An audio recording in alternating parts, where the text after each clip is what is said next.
It's not mine. Tarjeta says it's not his either. Oops! We made fun of Tarjeta for nothing! Not his, not mine, not Sakiri's, not Adler's. Whose is this? It's taking up a lot of space. Some new antique? I don't think it's part of Hotori's collection. Huh? Wait, what's going on?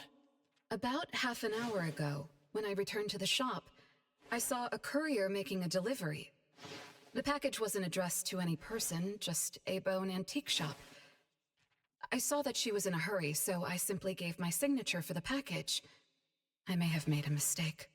Maybe Kiramaru learned how to shop online? Wait, check this out on Bagel. Oh, what is it? Let me see! Mysterious puppets in Hetero. Performance art, or terrible omen? Wait, doesn't this look just like the one in our shop? Are they from the same collection? What's going on? Seems that similar puppets appeared overnight in populated areas throughout Hetero. There are 5 of them so far. At first, people thought it was Giovanni's doing, some kind of puppet-themed art exhibition organized by the Dvorak's or something like that. Others thought it was a promotional event for Miss Ellie's puppet project 1,000 Faces, which has been trending. Until someone claimed it was the work of an anomaly that drains life out of humans to make puppets. That's when people started to take it seriously. OP claimed that one of his relatives was a victim, and if the anomaly isn't handled soon, Hetero will become a city of puppets. Is it really that bad? Mm-hmm. Anyway, people are afraid they'll be the next target, and more have been claiming that a certain puppet is someone they know, or even sharing close encounters with the anomaly. BAC has stepped in and urged citizens to exercise judgment, refrain from spreading rumors, and share relevant information to help the investigation. So, what our shop received is the 6th puppet? Wait, was the puppet still human not long ago? Maybe it's better to get JTF involved. I'll contact the Bureau. Can't even chill this morning. Not all of us can skip beauty sleep and still be beautiful like that woman.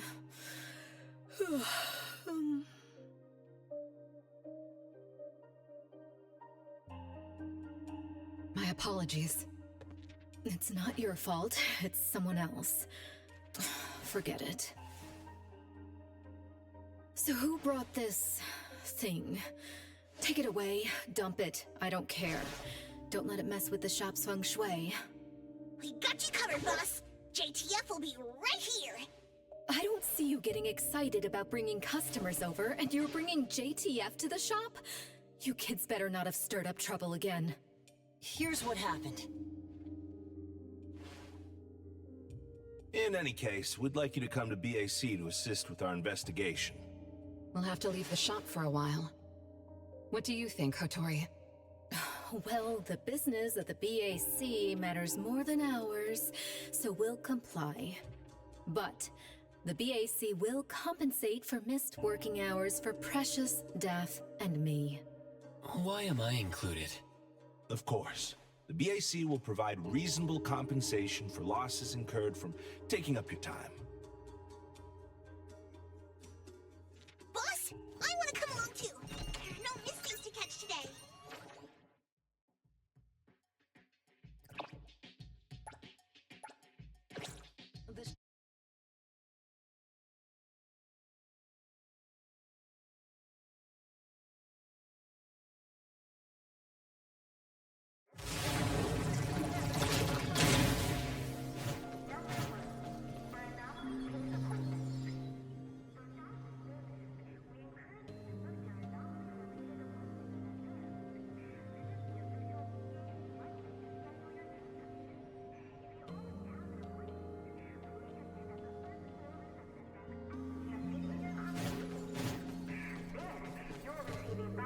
Greetings, everyone from A-Bone. ETD-6 is taking over this case. I'll introduce you to the operation lead in a moment. If Nellie's handling the introductions personally, this must be quite the complicated case. Since there's already online unrest, we decided to assign a team specializing in anomaly crimes and meme anomalies. Anomaly crimes? Those refer to human criminal incidents that involve the exploitation of anomaly characteristics, or espers. So the Bureau suspects that this isn't the work of anomalies alone. There are more and more divisions in the Enforcement Tactical Division nowadays. The puppet from A-Bone has been transferred to TempCon. Please follow me.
After so many years, the Bureau's shabby elevator is still so slow. Why wouldn't Alphard spend her budget to upgrade it? She hired so many new employees. Indeed, there have been many new hires after you left ETD. This is awkward.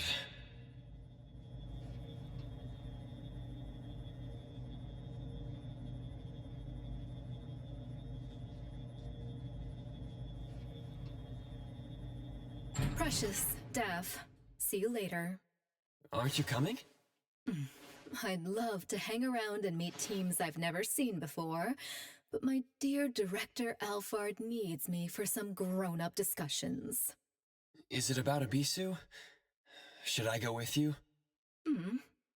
Our Precious wants to feel the cool AC and expensive sofa, as well as the endless lectures from the Director. She only asked for me, but I'm sure she wouldn't mind another one, especially one who's such a good kid. You mean I don't have to go with you? Don't worry. The containment level needs your expertise more. Next time there's a chance, I still won't drag you along to suffer. When you're done with your work, just head back. Don't wait for me. I just hope today's parent-teacher conference doesn't set a new record for length.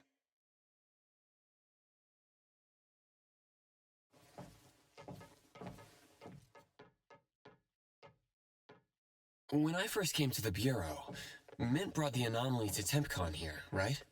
Yes, TempCon manages anomalies and derivatives that we don't fully comprehend. Depending on the situation, they'll either be nullified or transferred to the Seleno compound for long-term containment. We're about to directly contact anomaly derivatives of unknown properties. That said, your safety is guaranteed.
Allow me to introduce our guests. These are anomaly hunters from A-Bone Antique Shop, Daffodil, who witnessed the suspect in the puppetization case, and the appraiser, who has keen perception of anomalies. This is Chaos from ETD-6. Hi there. This is Lavinia, an operative from the Egosh Court. We'll be relying on the court's support for intel related to unknown anomalies. Blackbird was unable to attend today's meeting in person, so I'll be covering for her. Greetings to the people of A-Bone. Greetings. Now that everyone's here, let's get started. Who received the package? Tell us what happened. It was around 7:30 in the morning. I saw the delivery person place the package at the shop entrance. She approached me for my signature, saying she was in a hurry for the next delivery. I did not think too much at the time, so I signed and took it into the shop. But looking back now, the whole thing was pretty strange. The package was marked fragile, and the delivery person told me to handle it carefully. But the packaging was flimsy. Do you remember what the delivery person looked like? A young woman, not particularly tall. Short hair, in a Cool Express uniform. I didn't get a good look at her face since her baseball cap was in the way. Curious. From the package to the delivery person, everything was fake. According to our investigation of the Cool Express in Bridge Crossings, the delivery person responsible for Hankaku Street does not match Daffodil's description, and their work records show no irregularities. The shipping records from the package center also show no fragile items being delivered to A-Bone. Someone disguised themselves as a delivery person just to give A-Bone a puppet? Correct. The question is, why would anyone do this? Considering this may involve matters affecting A-Bone's interests, I'd like to consult with both of you. We also don't have any leads. Sorry to interrupt. I was thinking, what if this person wanted the appraiser's help? A puppet that allegedly was transformed from a human, wouldn't it retain traces of an anomaly? If that's the case, shouldn't a client have come forward to explain the situation? Even without a client, what harm is there in examining a gift at your doorstep? Can I take a look at it? Please, go ahead.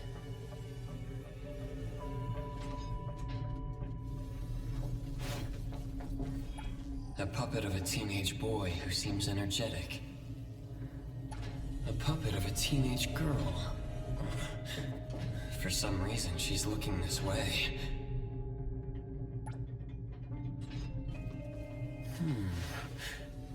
The cards in the pocket. The anomaly's aura seems to be coming from these cards. Bella. The red letters are names. And the number 0? All 6 puppets have a similar aura. It should be from the same anomaly, or the same type of anomaly, but it's very faint. I think the puppets should be ordinary puppets. They were simply in proximity to an anomaly. But the black cards in the puppet's clothes. The cards are the derivatives, aren't they?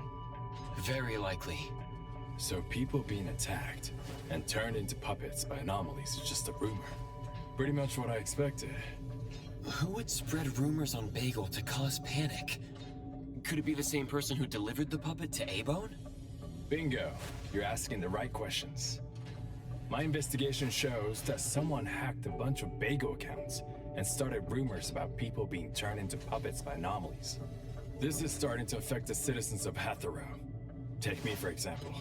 I have a neighbor who never misses her daily dog walks, rain or shine, but she's scared of getting caught by the anomaly and began to ask me to run errands. Who's ever out there watching and laughing at us right now, feel free to pop champagne. In any case, we can conclude that someone is spreading rumors. But I'm afraid clearing this up won't be easy. We can only explain the truth to the public after we contain or nullify this anomaly. And only then can we completely quell the rumors and eliminate their harmful effects. We have 2 important leads. First, the puppet was delivered to A-Bone by a fake delivery person. However, neither of you know anything about her, so we'll have to set that aside. At least we're on the right track. The second lead is that the anomaly can write. In my experience, this is quite rare. I wonder if the Egosh court has any records of such anomalies. Could you help us interpret it?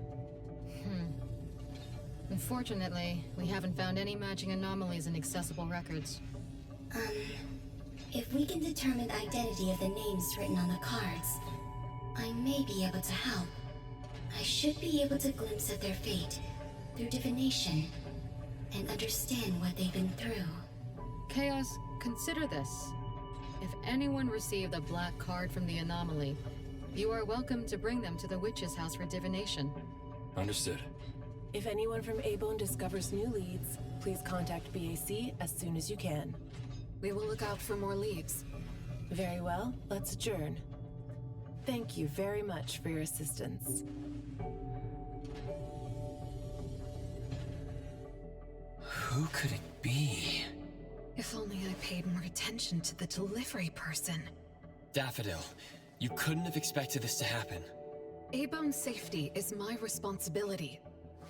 This time, I left my guard down. Still, it's good to know that no one was actually turned into a puppet. Looks like Hattori isn't finished yet. Appraiser, if you're tired, you should head back. Let me handle the rest.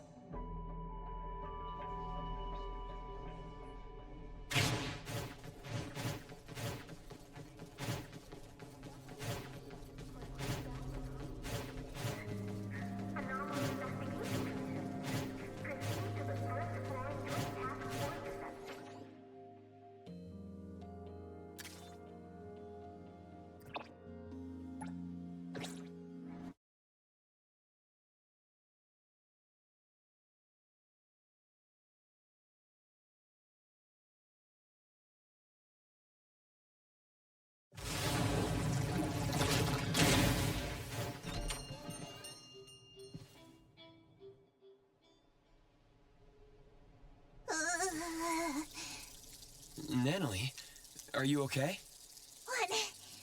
One last part. Alright. Natalie's special training of watering flowers and horse dance complete. Watering flowers in horse dance? I'm learning from my master. Integrate every bit of training into daily life, using the weight of the watering can to increase the training intensity. How's that? Pretty clever, right? Oh. I water flowers like a normal person. Exactly. To master, this is just normal. My training isn't good enough yet. That's why I keep wobbling around. Just you wait and see how much I improve, master! Of course. Thanks to Daffodil and Natalie, the flowers and plants are looking better. I'll take care of pruning from here. Alright. Delicate work like that really is best left to the old man. Oh, by the way, how did that thing from yesterday turn out? Any updates? We couldn't get anything out of Cool Express. The manager even said that they're going to avoid hiring temps for a while. There goes one of my reliable side gigs. Colucci's funds are running low. Oh, why do you think they're sending puppets to our place in Abone?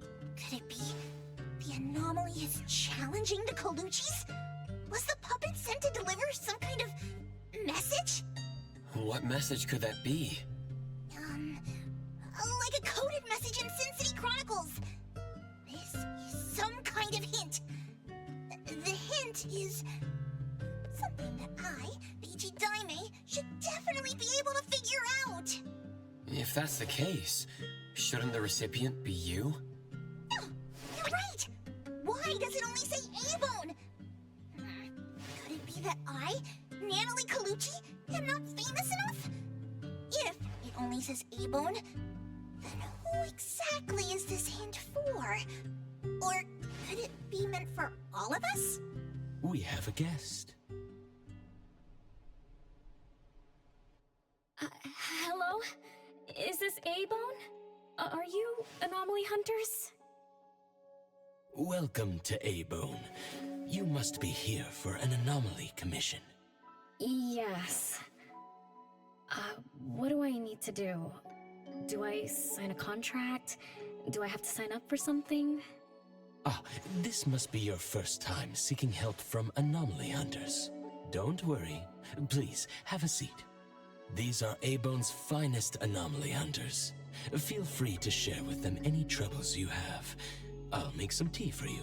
Please, wait a moment. Okay. Sorry, I don't know how this works. If you don't mind, let us ask you some questions. That way we can help you figure out what you need. Okay, leave it to me. So, have you encountered anything strange recently? What should I call you? Renee is good enough. I think. All right, Renee. What do you do for work? How's your day today? Did something weird suddenly mess up your routine? I'm a taxi driver. I start at 8 a.m. and finish at 8 p.m. For lunch, I grab something quick from a convenience store. After work, I go to Food First for a set meal. The weird thing is, for the past few days, every night at exactly 9 p.m., this strange guy in a cloak shows up and attacks me. Though he looks scary and hits me pretty hard, when his attacks land, I don't feel a thing. I just cover my head and let him attack me for about 10 minutes. Then he leaves. Well, I think he leaves. When I peeked through my fingers, nobody was there. That's about it. Isn't this strange? He attacks you every day? Even if it's just a prank, that's messed up. Here's your tea. Thank you. Every night at exactly 9 o'clock? What kind of kink is that? Maybe it's like those guys from gangster movies, who like to dress up scary to shake people down for money. They usually show up at the same time to establish an air of authority. Oh, I can't believe there's a lowlife like this on my turf! I'll have to talk some sense into him with my fists! But I don't remember owing anyone money. I did nothing to deserve harassment from this debt collector. He never says a word, just swings this huge scythe at me. It's terrifying. You don't feel any pain when he attacks. Could this be a hallucination? Or is this debt collecting some kind of anomaly activity? That makes perfect sense! Yes, it should be an anomaly, just like Fuka said. She told me to look for help at the A-Bone antique shop. Who's Fuka? She's my friend. Well, more like my food buddy. Fuka said, it's definitely an anomaly, and the anomaly hunters from A-Bone antique shop can help me. She recommended her shop? That's a first! Thanks to me, Natalie, the tiger of bridge crossings, Ichi-Daime of the Colucci family! Oh, I've made a name for ourselves. People are finally going out of their way to recommend us! Your friend knows what's going on. What else did she say? I'm not really sure. I just know that she said I should get your help as soon as possible. Are there any other strange things going on besides that? It's hard to say. I don't know. Sorry, I don't have a great memory. I only have vague impressions of most things. How about you go ask Fuka? She also saw the anomaly in the parking lot that day. I think. She seems rather scatterbrained. It'd be good to hear what others have to say. It's almost mealtime. Fuka should be at Food First. Shall we? What do you think, Appraiser? Master? This is our first commission of the day. We'll help figure this out and see if there's really an anomaly causing trouble. must not disappoint this very tasteful person who recommended us. Let's go take a look. How about you, Master? Huh. Master hasn't worked on a commission with the appraiser yet. Maybe this is a good time to show you my latest training results! Hattori has no plans to go out today. Rest assured, I'll watch over the shop. Very well. Let's head out. Let's go. It's been a while since I had food first. Oh, I'm craving for their hamburger steaks. Hey, old man, we won't be back for dinner tonight. Take care.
You're later than usual, little Renee. Sorry for keeping you waiting. I'm sorry. I had something to do. No need to apologize. Your matters are more important. Are you anomaly hunters from A-Bone? That's right! The A-Bone detectives are back in action! I am Natalie Colucci, A.J. Diamond of the Coluccis from Bridge Crossings! This one is the core of our family, the appraiser! And this here is... It's been a while, Daffodil. Oh, you already know Master? Your master helped our family solve quite a few troubles in the past. Mother still can't stop talking about Daffodil's moves. Oh, no wonder you recommended us to Renee. Master's commissions always get perfect reviews. Sorry, I don't quite remember. It was probably back when the shop first opened, right? After all, we have monopoly on all anomaly commissions now. Fuka, we'd like to ask about the strange thing happening to Renee. Can you tell us about it? Of course. Let's sit down and talk.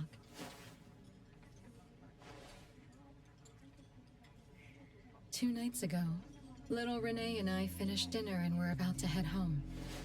She offered to give me a ride, so we walked to the parking lot together. That's when we encountered this cloaked person. Cloaked person? Didn't little Renee tell you about it? The anomaly she saw was a strange figure that looked like someone wearing a cloak. Oh, did I really say that? You little scatterbrain, forgetting what you said again. I'm sorry, No need to apologize. But to be honest, I don't know what this so-called cloaked person actually looks like. You don't know? Weren't you there? I was. Renee was walking me to her car, but halfway there, she suddenly crouched down, trembling all over, looking panicked like she was hiding from someone. I asked her what was wrong, but she couldn't answer. She just kept muttering things like, "Don't hit me." Nobody else was around, let alone anyone hitting her. So you didn't actually see the anomaly attack Renee? I did see her curled up on the ground, but I definitely didn't see the cloaked person she described. After about 10 minutes, the kiddo just stood up and asked me to follow her to the car, acting like nothing had happened. Isn't that strange? Are you sure this isn't some hallucination? Like, maybe she ate some weird shroom at dinner or something? I thought she was hallucinating at first, but on the way home, She told me that this weird thing happens every night at 9 p.m. It didn't sound like she was lying. Not a hallucination. Only she can see it. Harasses her every night at the same time. With something this bizarre, it's gotta be an anomaly causing trouble.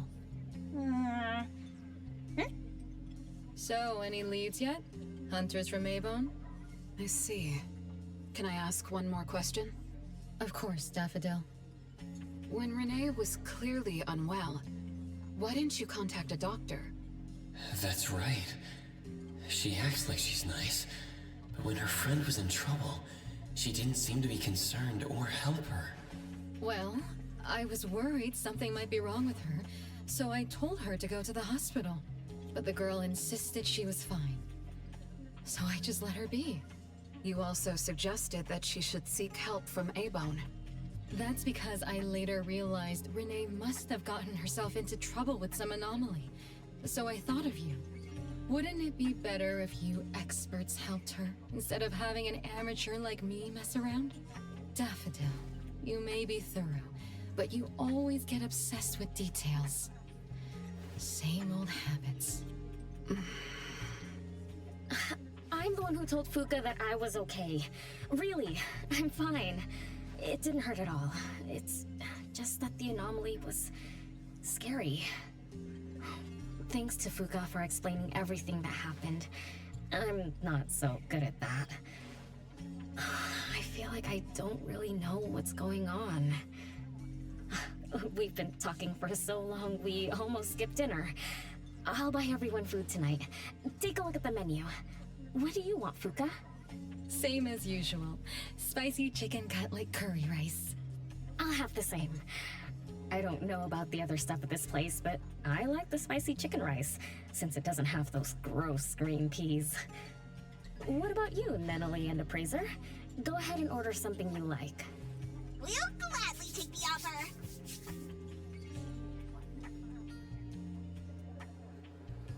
It's 2 minutes before 9 o'clock. According to Renee, the anomaly will appear in the parking lot right on time. I wonder if we'll get to see that cloaked person show up to collect debts. From what Fuka said, not everyone can see it, right? Or maybe ordinary people can't see it?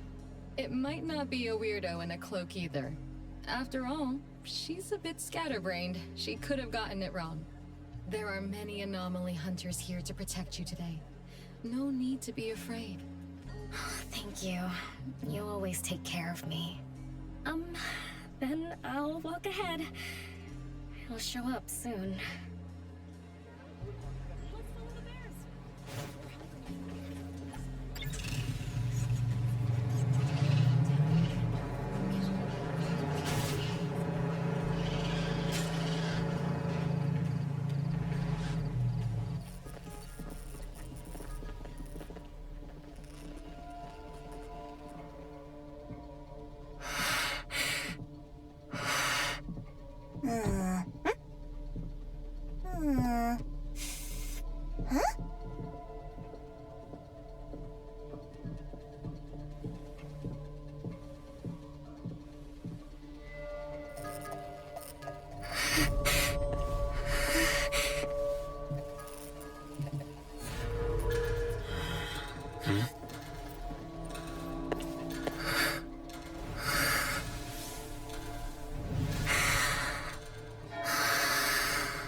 was an illusion!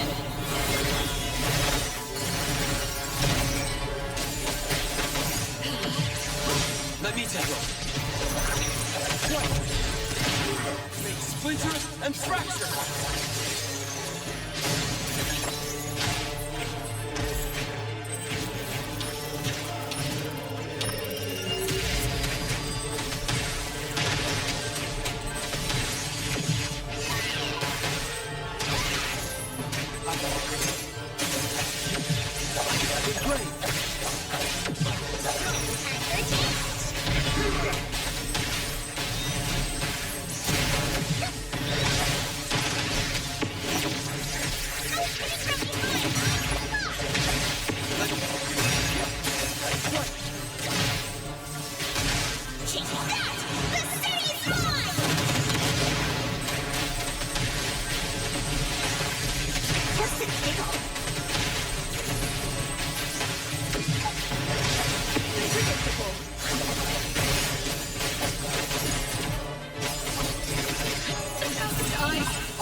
Stay away.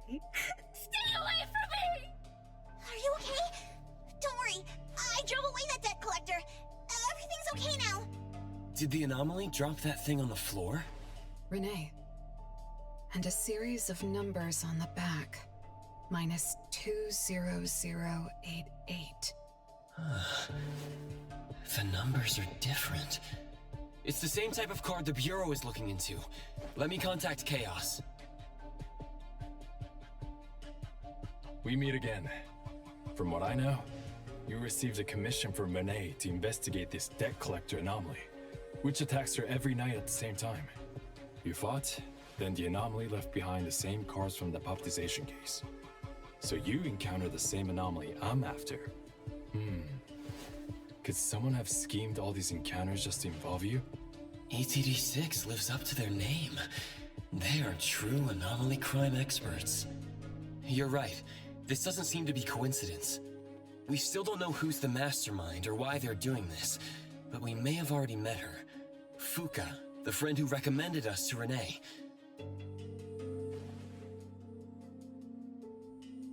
Wait, she was here just a moment ago. She's already gone. What did she say? She recommended A-Bone because Daffodil had handled her mother's commission before, which left an impression. Daffodil. Daffodil. So it's Daffodil again. Interesting. Thanks for the information. We should make a trip to the witch's house. Good thing it's not too late. So I'll ask the Blackbird and her team to work some overtime. Aren't you coming with us? Of course.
my duty.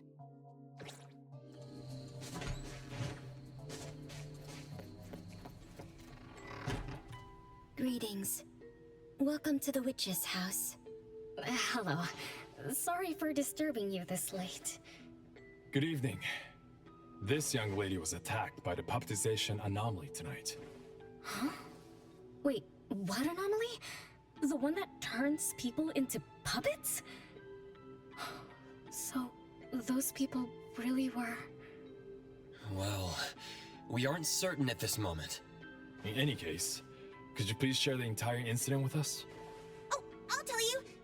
Renee came to our shop because she wanted us to deal with some weird thing that appears every night at 9 o'clock to attack her.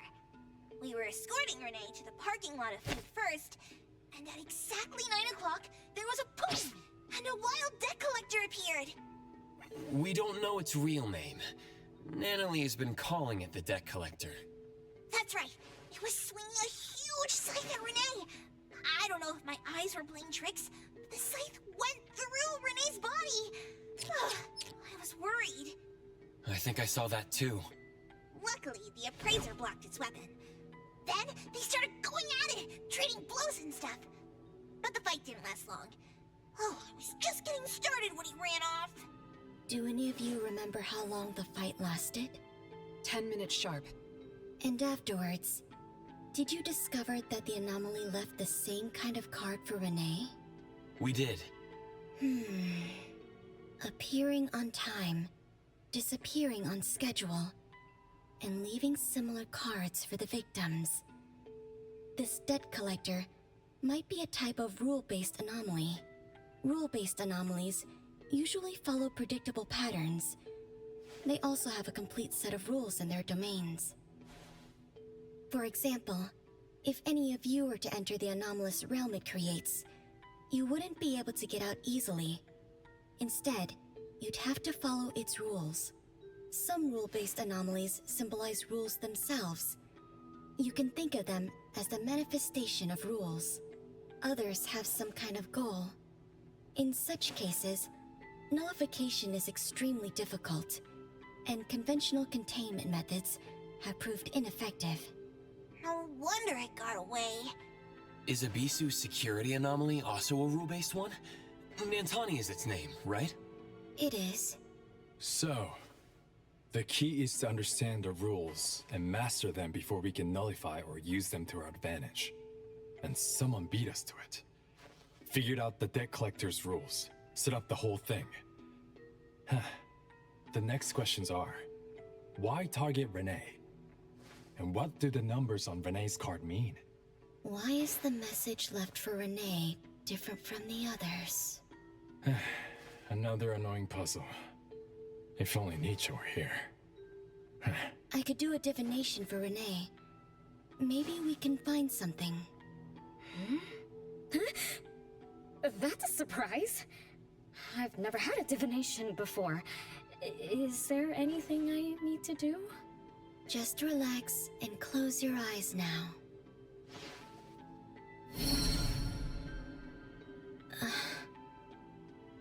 Oh, lost child of fate. Your tomorrow is trapped in blankness. Wait, what? What trap? What blankness?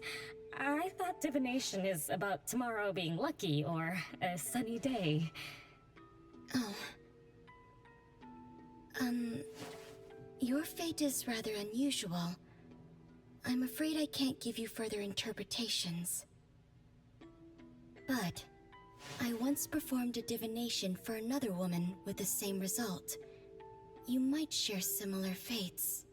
Her name was Dolores, head of the Constantine family. She was tired of her life, saying she was never truly alive. Yesterday, today, tomorrow, each day was equally empty and void of meaning. I think that was because she lived for far too long. Uh-huh. She lived for a very, very long time? They say that Lady Dolores is an immortal with eternal youth. That she made a deal with the devil for unlimited lifespan at a huge price. However, Eternal life can be a curse, and the Constantine family met their demise decades ago. That was when most people didn't know about anomalies. People simply believed in curses. From what we know now, she was either a long-lived Esper, or she made a contract with an anomaly. Lady Dolores told me that she is one without heart, which is the truth about the curse of immortality. No heart, no bonds, no attachments. Alone, her memories of the past grew dim through the years. Neither does she pay attention to anything happening around her. All she had was a numb void, but she still yearned for lasting companionship and loyalty. So she sought divination from me to find a way to change things. Perhaps because her future extended indefinitely, with no end in sight. All I could see was blankness. Were you able to help her make a change? If I remember correctly, I told her, if you want something, you must first give. I'm not sure if this helped her, but I remember her face when she left. She seemed more at ease. Both that lady's divination and mine resulted in blankness. Maybe that advice applies to me too? It's just a reference. You could see it as a fun story. It's enlightening, but it doesn't help much with the issue at hand. It's getting late. Let's call it a night. Thanks for all your help. Miss, let me escort you home. Okay. Thank you, Chaos. Blackbird, thank you for your time. We'll head back now.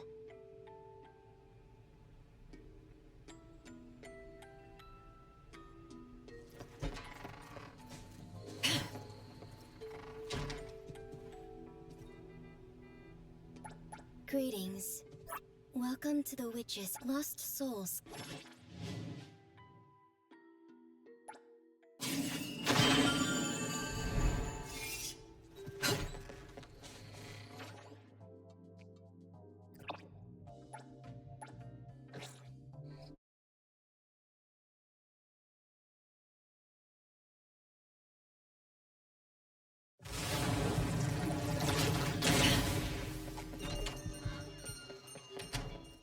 Whoa! It's already so late! Today was a lot of work without a lot of results, huh? A rule-based anomaly, weird messages on a card, then some story from way back. There seem to be a lot of clues, but there isn't a way to connect them together. They must be related. What could be the missing link?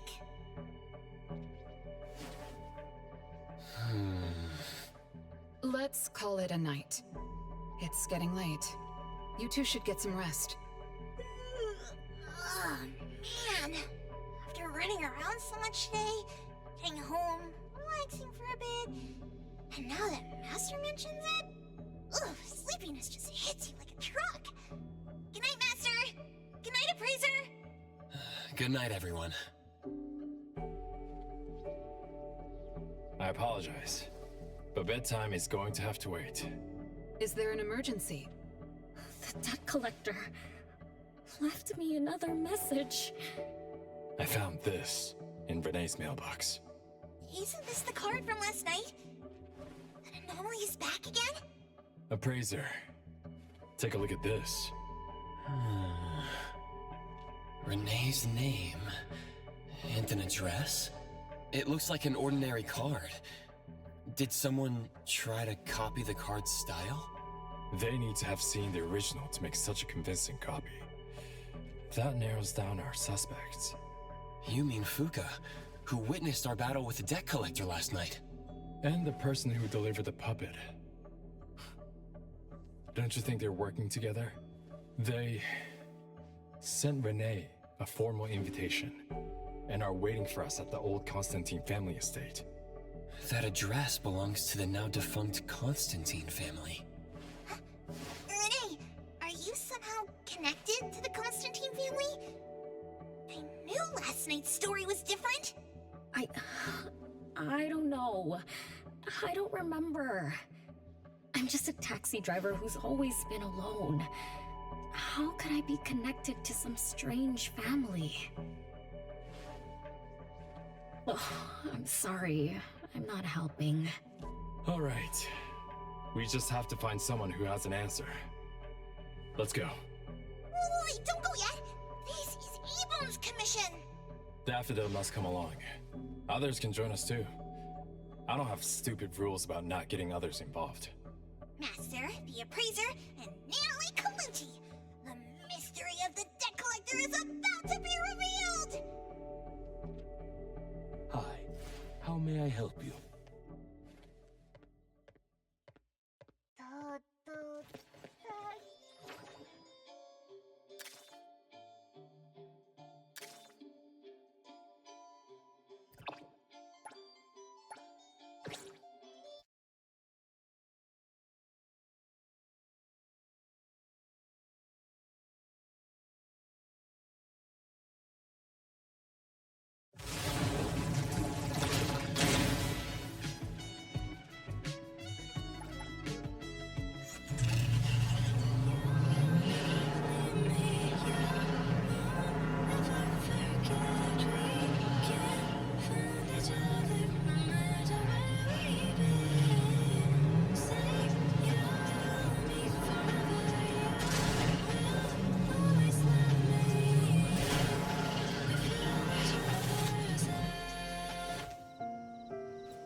There's nothing here except for some skinny crooked tree. How is there nothing else? Was there really a big mansion here before? It's a cherry blossom tree. I didn't notice before, but wow. It's grown so tall already. The branches might be thin, but they're sturdy. Natalie, do you want to climb it? Me? Climb the tree? Now? Let me see if there's a good angle to climb. It's been a while. I'm not sure if I can do it. Or maybe it's because I was smaller when I was a kid. I could just hop and reach the top. But now... maybe it's better not to try. Huh? Why are you all looking at me? I'm sorry. My bad. This isn't the time to be fooling around. Let's have a climbing competition after we solve the mystery. Let's get back to the case. Renee says she's been here before, specifically when she was a kid, and that she used to climb this cherry blossom tree. You are connected to this family after all. Did I just tell you all of that? Yep. You said you climbed this tree when you were a kid. When you were a kid. Back then, I climbed all the way to the top of the tree, wanting to pick the prettiest cherry blossom for my sister. But it was so tall, and I was too scared to climb down the same way. Luckily, someone caught me. Huh? Was it my sister? Or Mom?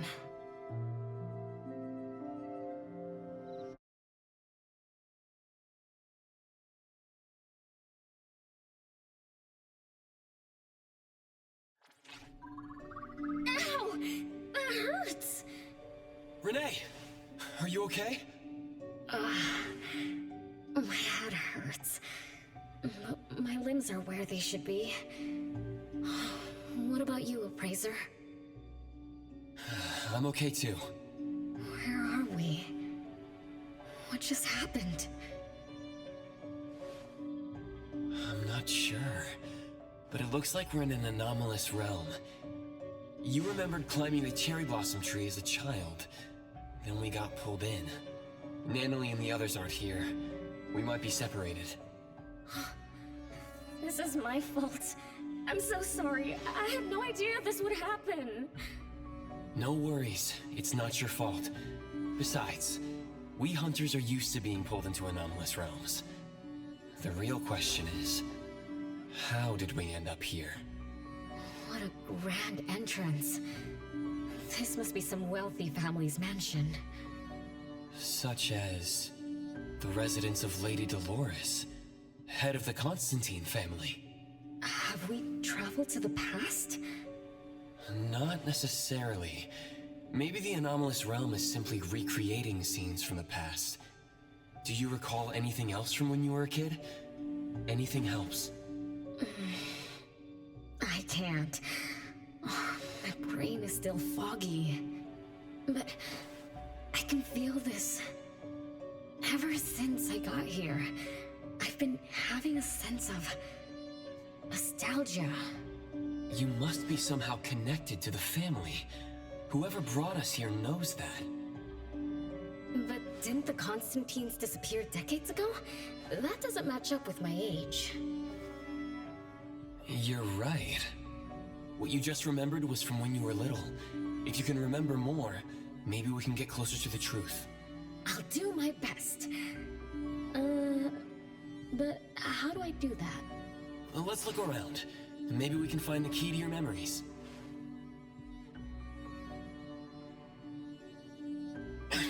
Strange. It won't budge. I'm feeling rather shut out. Is this really a door? It feels so strange. Maybe it needs to be opened from the other side? Maybe. Let's check over there.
It's you.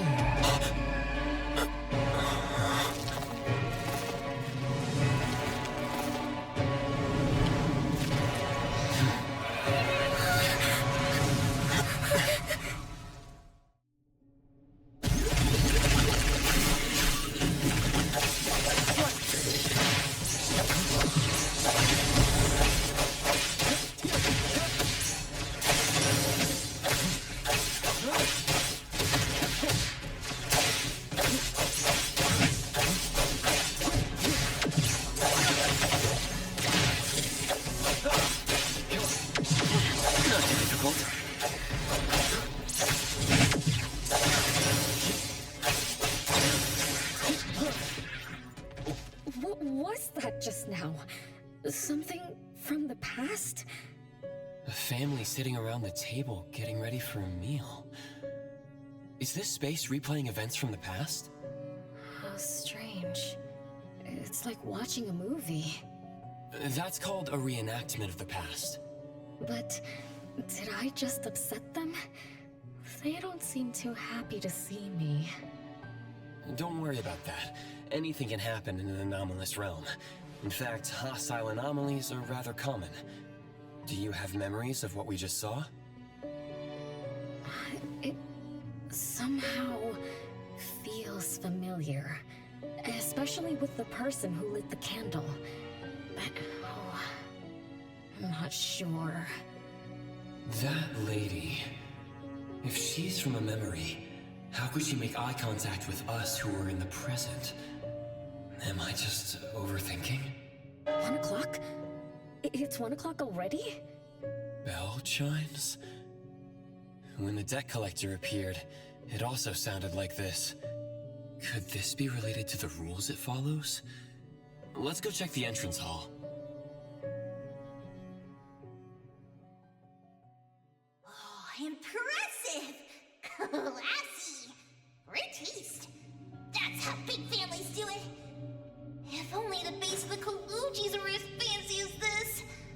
Well, we could definitely do without the curse. Do you think Renee and the appraiser already went ahead of us? Let's go in to investigate.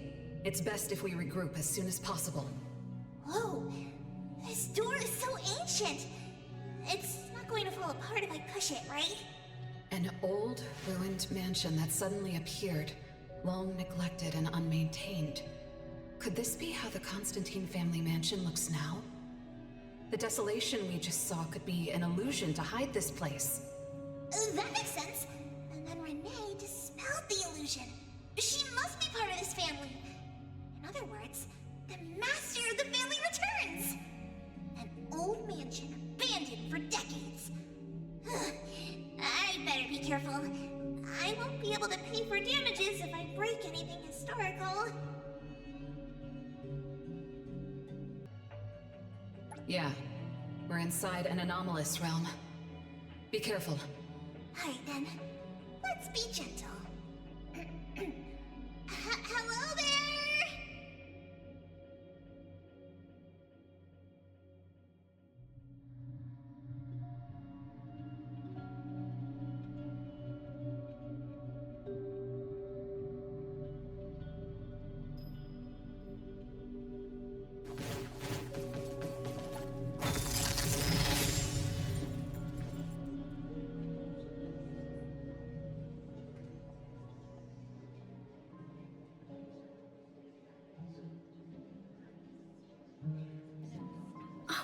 It's that lady from before. Excuse me. Sorry. Wait a minute. Were you talking to me? She just walked away without responding. I'm so confused. We can talk to people from the past? It's like an interactive movie. No, wait. It's more like a stage play. Maybe we're also on the stage. Are we the audience? Or are we unwitting participants? Let's just say we're on the right track. You could try talking to the one who just lit the candle. Ask about how things are going. That lady. Oh, there she is. We'll have to squeeze through the crowd. It's going to be tough. Why are there so many people here? Are they having a banquet, salon, or something like that? Before I talk to that lady, should we talk to the other guests first? We can figure out what's going on in this mansion. That's a lot of people, though. When I drive a taxi, I don't need to speak to more than 2 or 3 passengers. No need to push yourself. Want me to handle this instead? Appraiser, you've done a lot for me. I have to step up. Besides, this is the first time I want to figure things out. These are probably things I never should have forgotten. Come on. I might not have another chance like this. I better make the most of this. We need to seize this last chance to butter up the lady. Maybe she might even invite you as a guest in the future. Oh, don't even think about it. Look at all these people. Everyone is trying hard to impress her.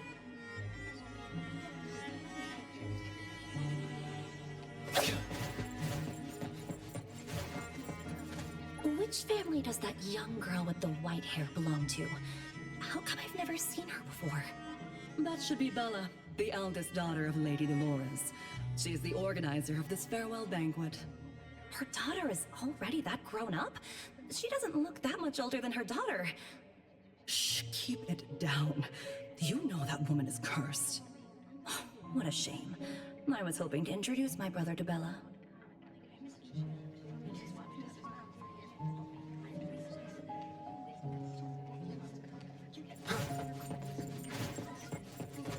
The salon has been running just fine. Why is it getting canceled?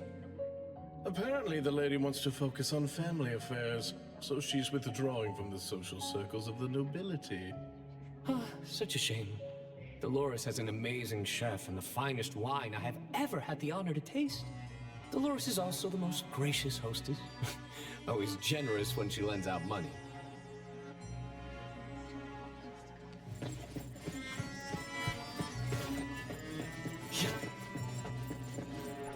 That woman is finally stepping down from the stage.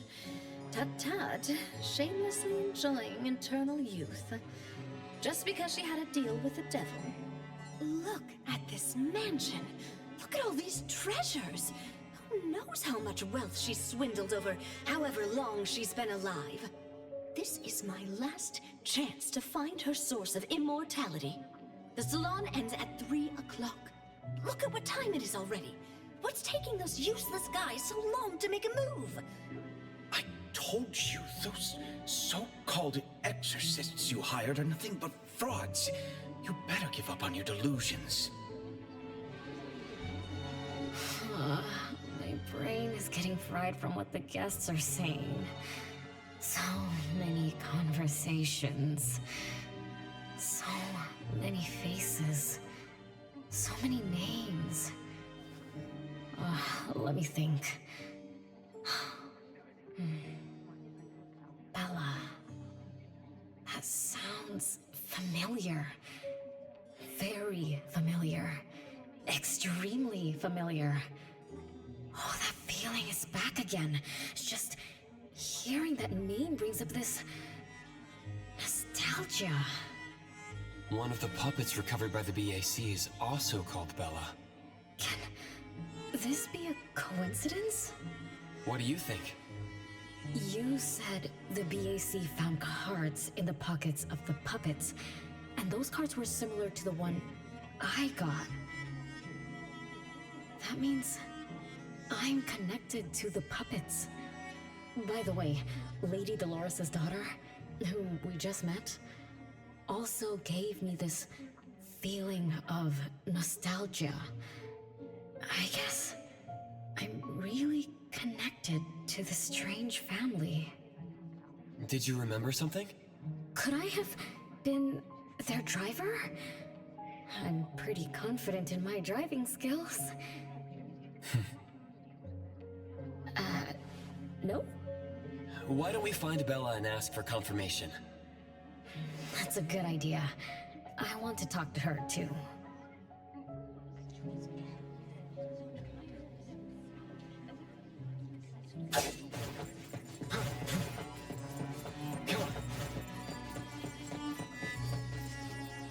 Renee, this isn't a place for kids.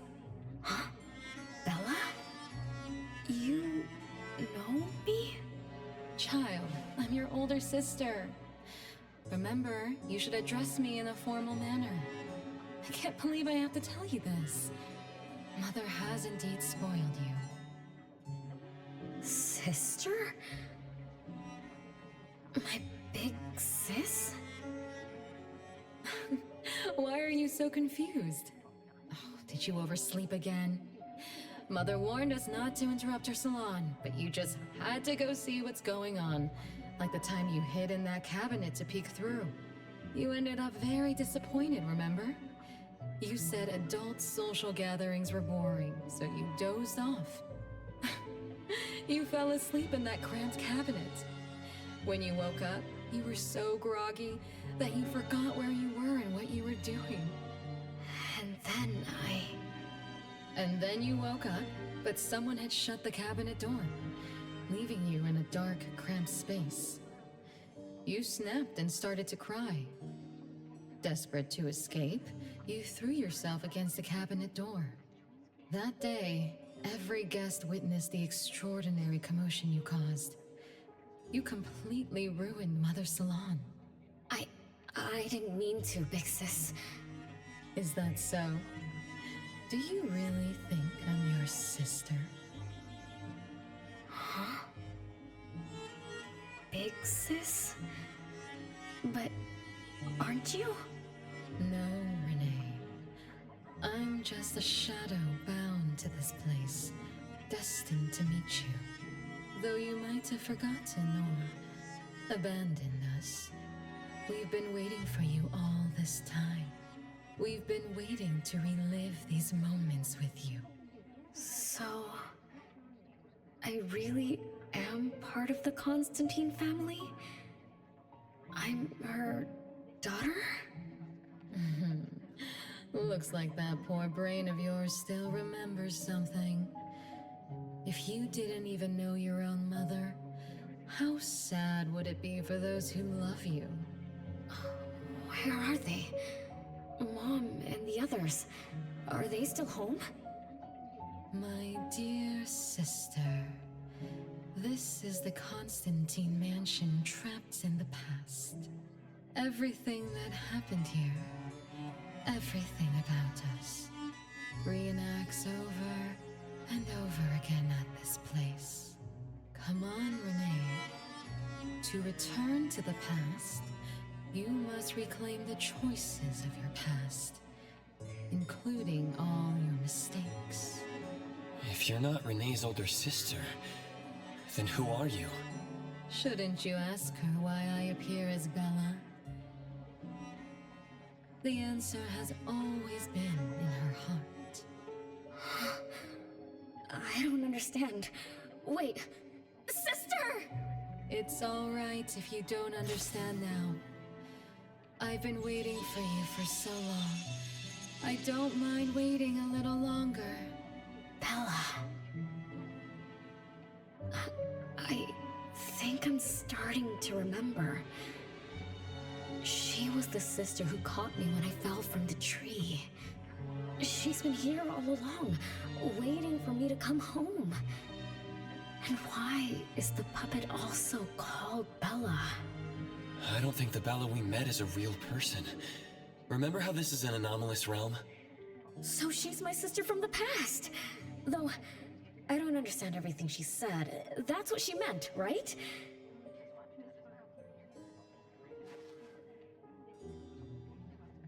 Then I really am part of this family.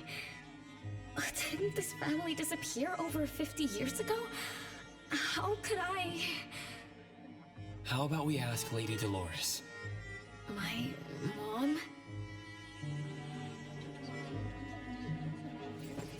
Come on.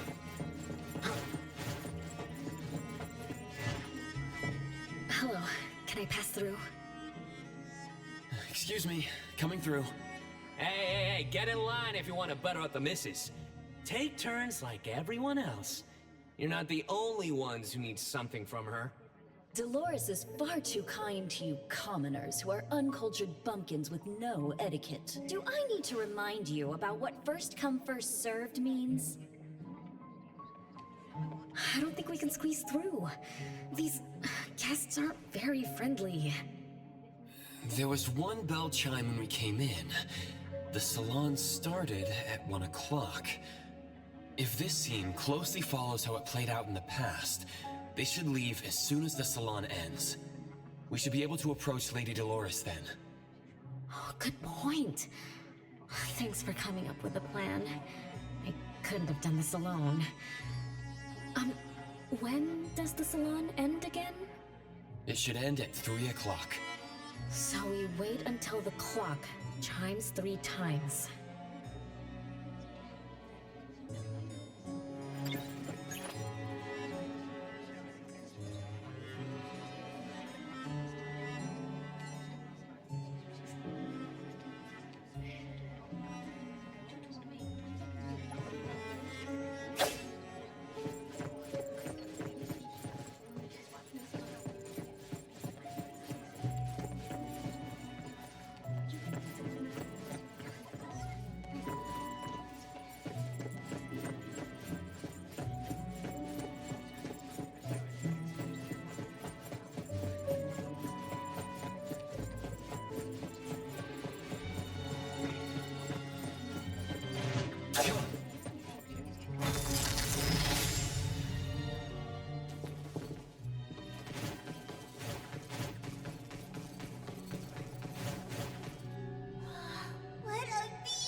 What's wrong, Master?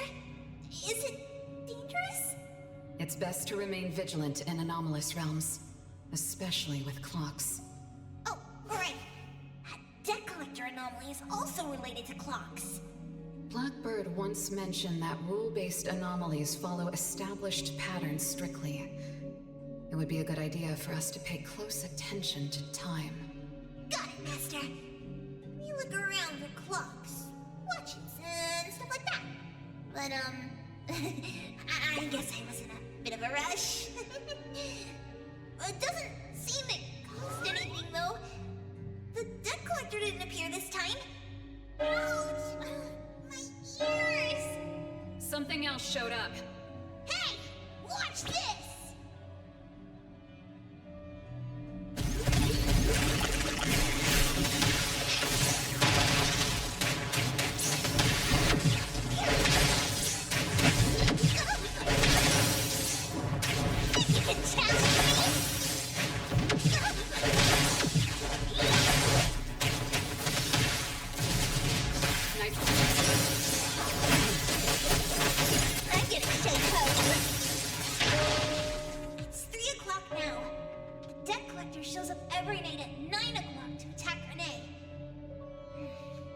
Until then, let's try to figure out what rules the debt collector follows.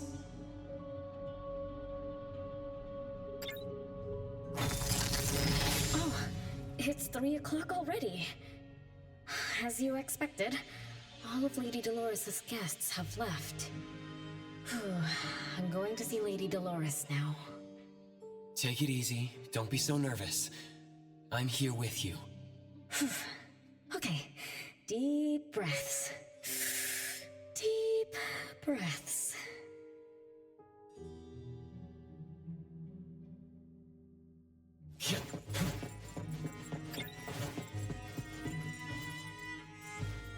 Lady Dolores. Renee, my dearest little daughter. Come here to Mama. No need to hide anymore. The troublesome people are all gone now. Mom? Are you angry with me? I was too naughty. I hope I didn't interrupt your salon. Angry? How could I be? I just didn't want you to see those people too early. To witness the greed, foolishness, and ugliness of those who long for so-called immortality. Are you talking about the people who were just around you? My little petal, they must have frightened you. I promise nothing like this will ever happen again. This pathetic charade will soon be over. Mom, you've always hated the salons? Feelings of love or hate didn't matter at first. I simply had to run the salons. I had to use these connections to reverse the decline of the Constantine family. Besides, I don't even remember all the little things. But even though my goal was fulfilled long ago, these salons kept going, one after another. Perhaps they weren't the only greedy ones. I was too. I was too young and too foolish. I mistakenly thought gathering them under this roof could bring me some comfort. However, they were nothing but a bunch who envied the family's reputation, coveted the wealth in this mansion, and lusted for so-called eternity. After a while, I came to see them as nothing more than greedy beasts, scrambling for scraps and pandering jesters making fools of themselves. I guess they sufficed as entertainment. I don't get it. It's okay if you don't understand. Mother promises that you, my little petal, will never need to understand this. These troubles will never bother you again. Mom, are you not hosting salons anymore? Whatever I sought in those salons was a mistake from the start. I must correct this mistake.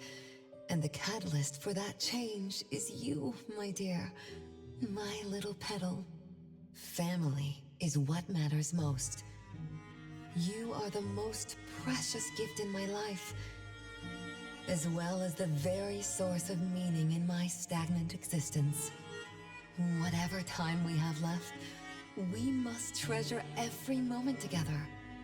From now on, as long as I'm with you, as long as our family lives together in harmony, a moment of happiness with family is worth more than an eternity in solitude, even if it's just for a brief moment. Mom, wait! Little Renee, what would you choose between an eternity in solitude or a moment of happiness? Pixis! You appeared out of nowhere. That was spooky. Oh, wait. What did Mom mean? And the rumors about the family. Is Mom cursed with eternal life? But how can eternal life be a curse? Isn't it great to live forever? So that's your answer. Well, having something is better than having nothing, and having more is better than having less. Right? Like, if you have endless time, couldn't you do as many things as you wanted? If I had eternal life, I wouldn't know what I wanted.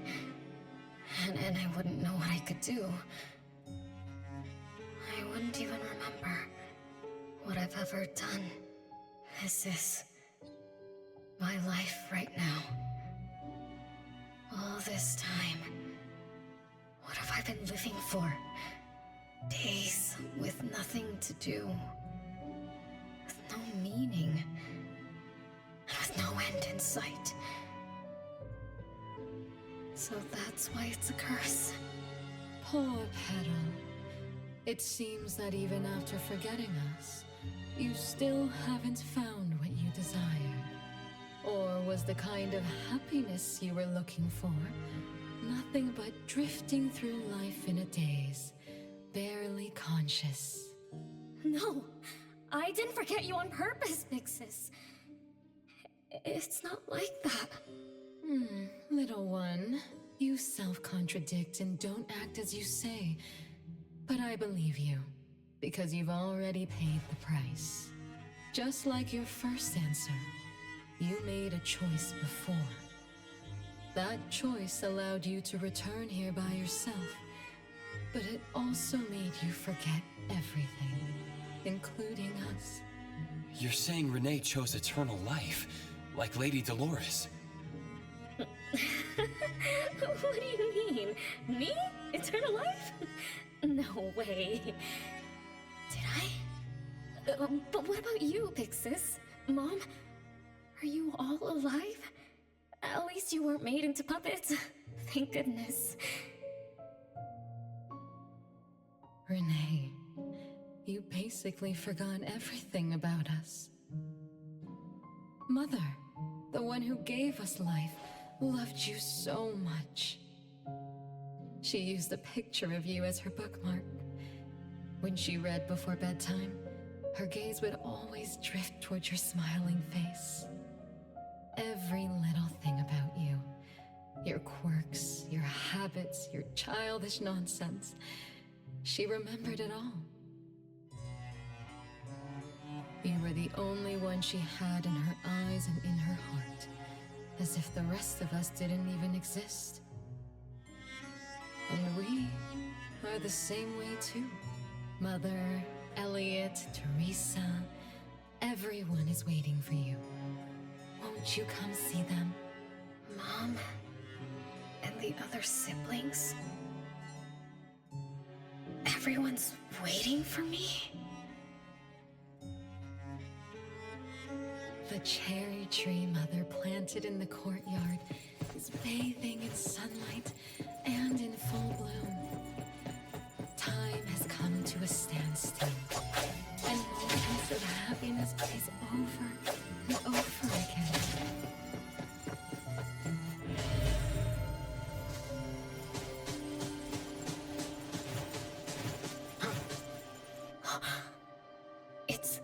the same tree from before. Oh, the cherry blossoms. Oh, they're so pretty. Back then, when I was looking up at this tree, I suddenly wanted to pick the most beautiful branch for Big Sis. I thought she'd definitely look pretty with cherry blossoms in her hair. So I reached for that branch as far as I could. But I lost my grip and fell from the tree. Then... oh, what happened after that?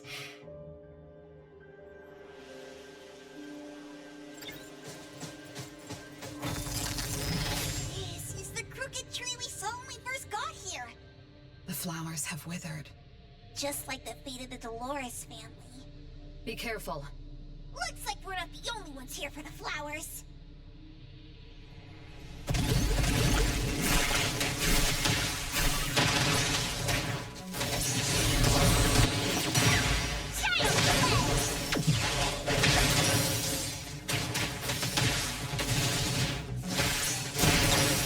Just a tickle.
We've been waiting for you for a long time, Renee.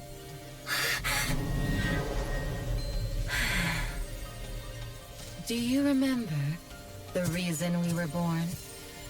And the purpose we must serve?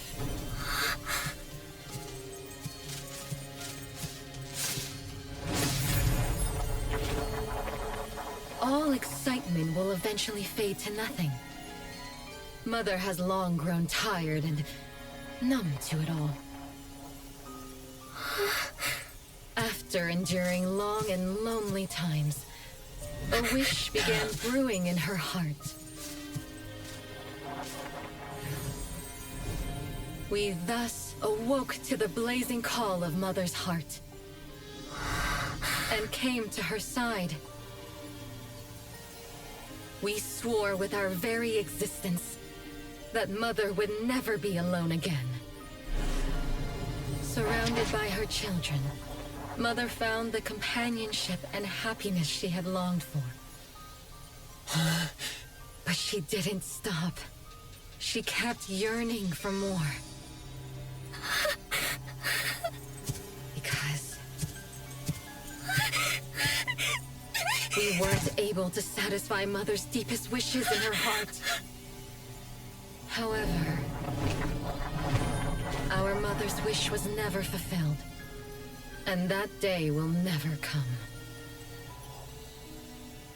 The last child to wake up, the most beloved of all, brought nothing to Mother and this family but curses, betrayal, and destruction. And now, she's back.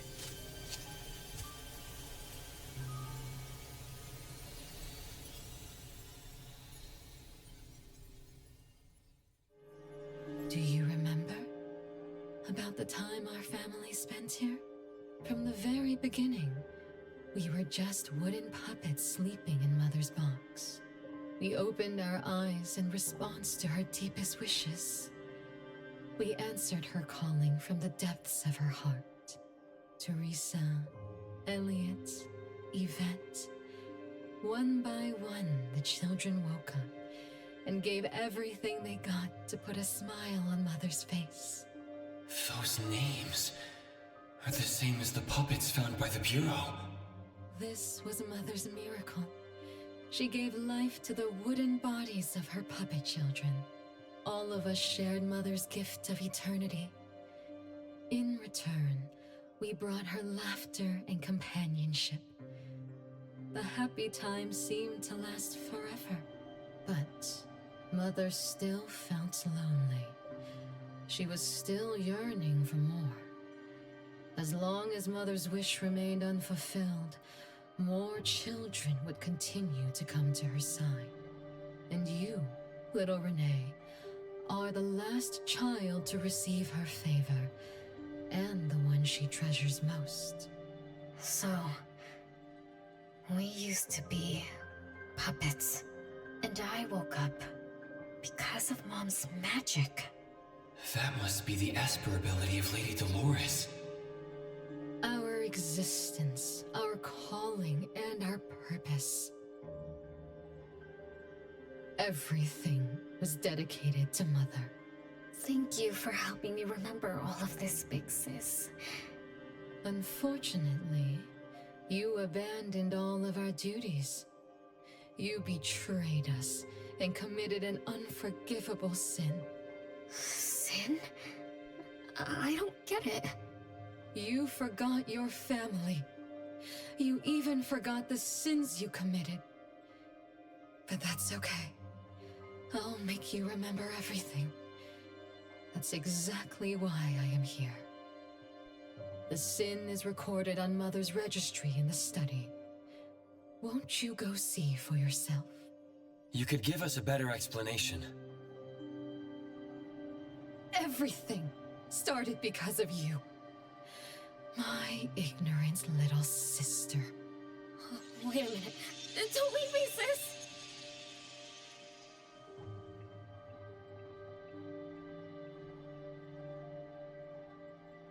Renee, you're remembering something, right? Just like what Bella said, we're all puppets that woke up in response to Mom's wishes. We exist to keep Mom company.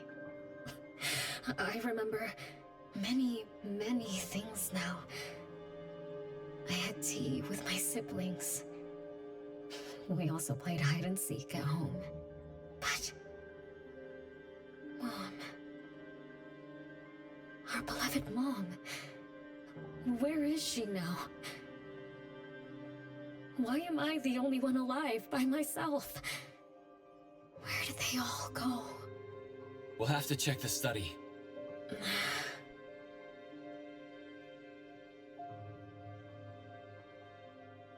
What's going on?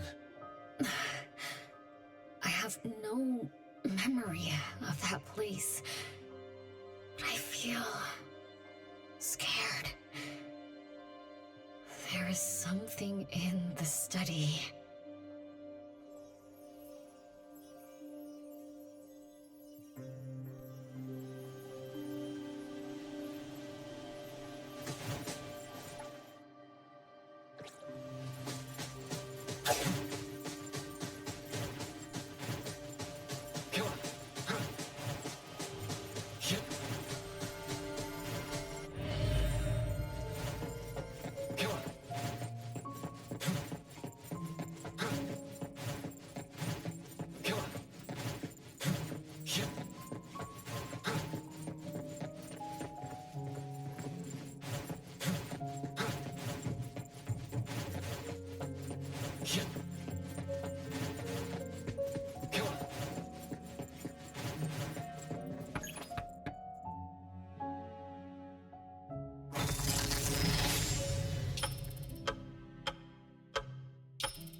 There's no way a crappy door can stop Master of the Ichidaime!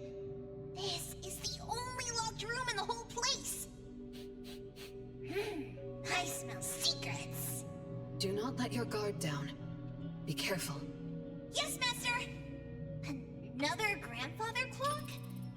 Ugh, either Lady Dolores is a clock nerd or this anomalous realm is related to the concept of time. Something feels off. Let me look closer. Wait, Nanalie. It's the anomaly that attacked Renee. I think... it doesn't want to hurt us. We're not its target. Renee is. What was that thing about rule-based anomalies again? It follows rules. It only starts moving at exactly 9 o'clock, and its target is just Renee. You're right. Even if we attack it now, it'd likely be as futile as last night. If Blackbird is right, it only nullifies itself after completing its mission. It's getting closer to 9 o'clock. We need to find Renee as fast as we can. I don't know where everyone else is. I hope she's not alone. Let's search the area first.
With so many siblings around, the house must be crowded, right?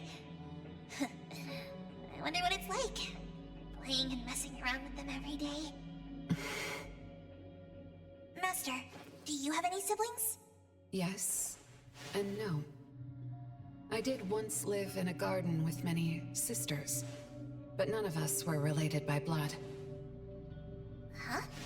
If you're not related at all, why did you have to live together? Mother collected beautiful flowers as she saw fit.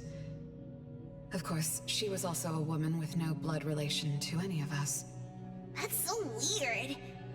Well, but isn't that not too different from the Constantine family? There are some similarities, but knowing the Constantines, I find it somewhat ironic that our mother and Dolores are complete opposites. I can sense Lady Dolores' sincere feelings as she cared for her children. Though they are puppets, she treated them as real children. In contrast, the other mother simply manipulated the children she collected into decorative pieces for her own fancy. Master, I don't know what was going on, but I'm glad that you got out of the garden. I think so too.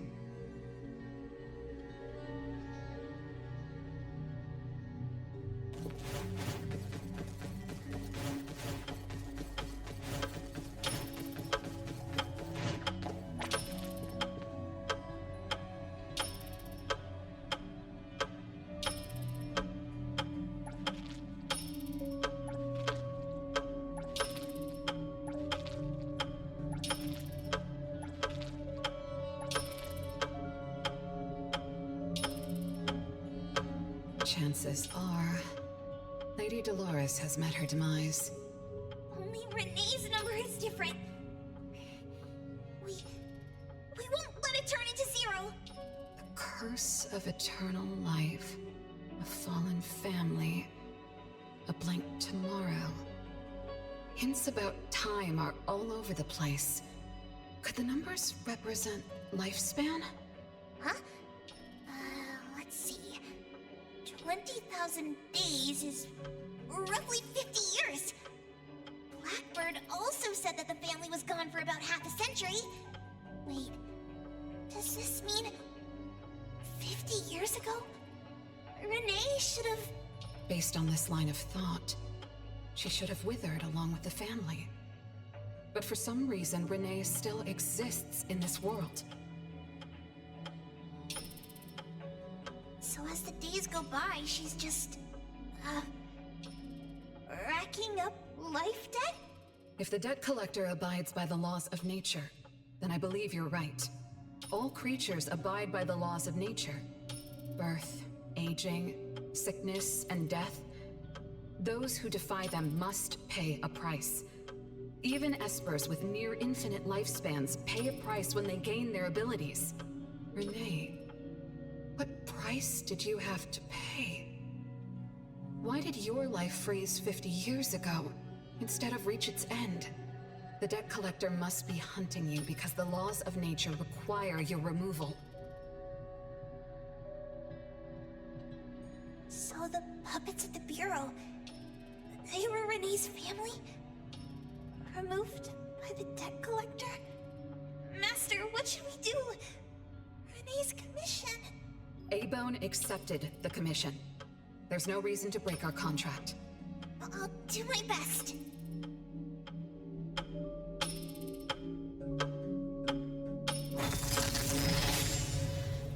You know?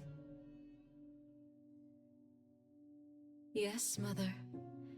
Even though you never allowed us to enter the study and never let us touch the registry, I understand. All the siblings, except for Renee, can hear the approaching footsteps of death. Each day we spend with you brings us one day closer to the end. Each day we dispel your solitude takes away another day from us. Isn't that so? It shouldn't be like this. As your creations, we are willing to warm your empty heart forever and bring you to the happiness you long for until you no longer need us. But she ruined all of this. When she was born, that cursed registry appeared in our home. Our names were written on its pages, and with them, numbers marking our precious days remaining in the world, slipping away with each sunrise. When Renee was born along with the curse, we realized the countdown began to tick steadily, and we knew all too well that our magic will fade away. There aren't many remaining days for us to serve you. In our final moments, we want to do everything we can to make you happy. But Mother, we don't understand. Why are your eyes solely fixed on Renee? Teresa planted exotic flowers. Elliot made sweets to your taste. Yvette designed and tailored clothes. We gave it all to win a smile from you. Yet what we receive is but a blind eye. Renee is the worst of us all. Always noisy, endlessly crying, habitually screaming, and forever demanding of your attention like any other selfish child. Is that how that child expresses affection? Or do you find love or joy in her tantrums? We don't understand, but we do know one thing. That selfish child never loved her older siblings, despite all the care we gave her. Does she even see herself as part of the family? Or perhaps, being as cursed as she is, her only purpose is to destroy us. None of that matters. But your name also appeared on the registry. Does that not matter at all? The youngest daughter that you love most declared the end of your life. Because of our existence, the numbers on the registry representing your life are depleting. When the numbers reach 0, we will fall asleep with nothing left but gratitude. Fortunately, even when the numbers reach 0, you won't pass away. You were long banished from this world by that thing. You have never lived in the present. Even when the clock of fate dictated your end, as long as that thing offers you protection, you exist beyond the laws of nature. Yesterdays, todays, and countless tomorrows are all but the present to you, as you were forever frozen at that moment that thing took effect. Beyond that point, time no longer works on you. In the endless nightmares she brought upon us, this is the only thing we are thankful for. The malicious curse will never harm you. But even so, I won't forgive that child. Ever. Bella, managing family affairs has drained you. I'm tired too. Doesn't someone need to spend time with that child later? I understand. As you wish, Mother. As long as this makes you happy and fulfills your final wish, we'll maintain the facade of harmony until that child's curse destroys us all. No. That can't be right. Did I curse my own family? Am I the bane of my family, causing its ruin? Did I steal Mom's love away from the other siblings? Did I even take away their lives? Look at you, denying that you ruined everything. Exactly like before. It shouldn't be like this. You're right, sis. Why me? I love you all from the bottom of my heart. Do you all hate me? If that's true, why were you waiting under the tree to catch me? Love-hate relations in this family are more complicated than you can imagine. But no matter how much you doubt it, you can't deny that everyone here has done so much for you. Teresa prepared gardening tools and took you to plant Mother's favorite flowers to surprise her. But what did you do? You barely scooped some dirt before rushing to Mother for praise. When Mother saw the cuts on your hands from fooling around, she scolded Teresa for giving you hard work. You ran around Elliot each day, saying you desperately wanted to grow as tall as he was. So he managed your diet and made sure you drank milk. But you, just because he worried you'd get cavities and hid the candy jar on a high shelf, you complained to Mother that your brother was giving you a harsh diet. Every time you fell and tore your clothes, someone would mend them meticulously.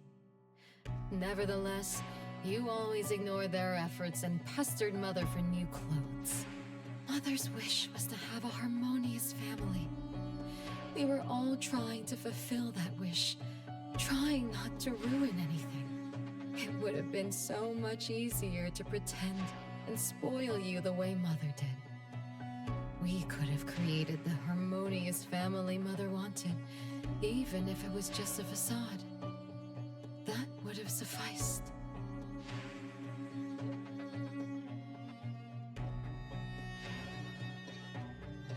But we couldn't. Even after all your mistakes, we couldn't help but love you like real family. You were our most precious little girl. However, in the face of death, in the face of the curse you brought upon us, even the most sincere love wears out. From the moment you were born, we've been shrouded in the shadow of your curse. The most unforgivable thing is, Mother, she who brought us into the world, was the one to pay the ultimate price.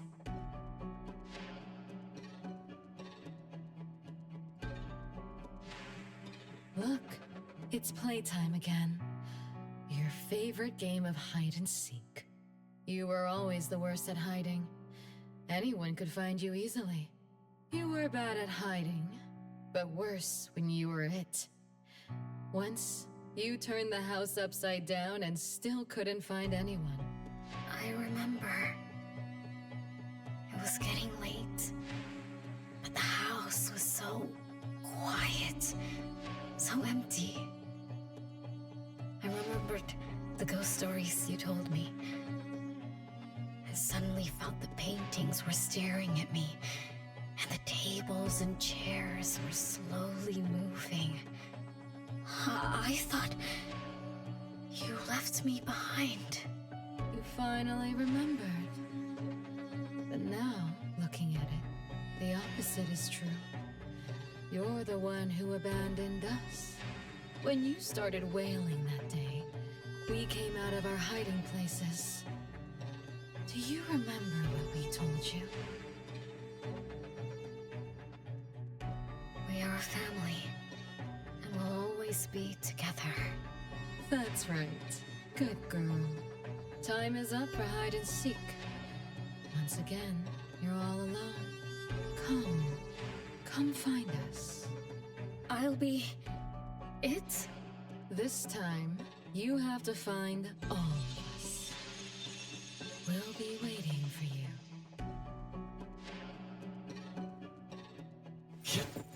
Come on.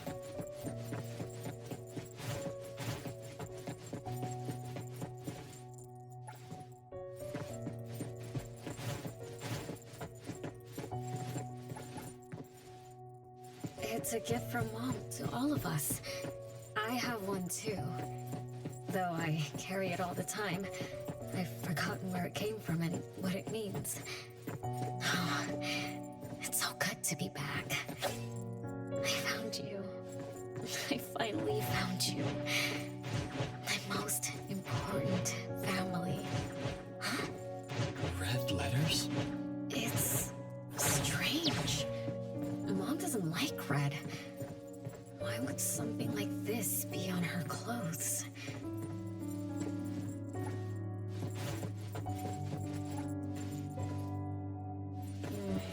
I'm still bothered by those red letters.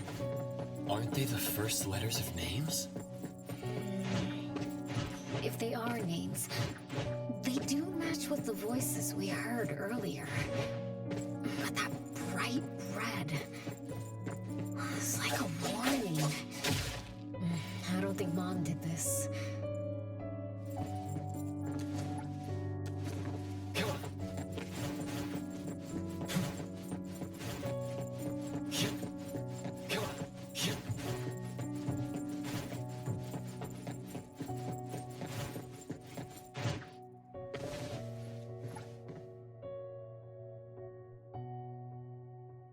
No one found me?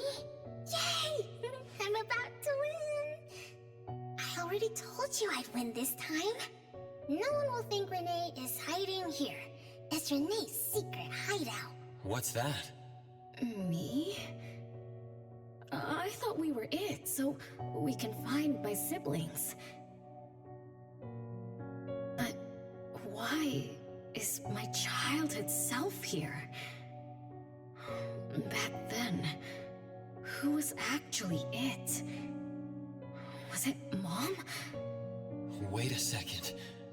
Are we really seeing the past? I think so. I do remember something like that happened when I was a kid, but I only remembered part of it. What we saw should be the whole thing. Are you really sure this is the whole thing? At least, that really happened. Every small thing I remember confirms that they were real. So those words, all those hurtful words, they were real too. Is that right? Something doesn't add up. Please, follow me.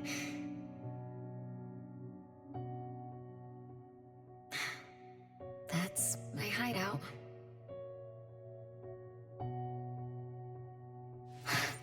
They truly loved me once.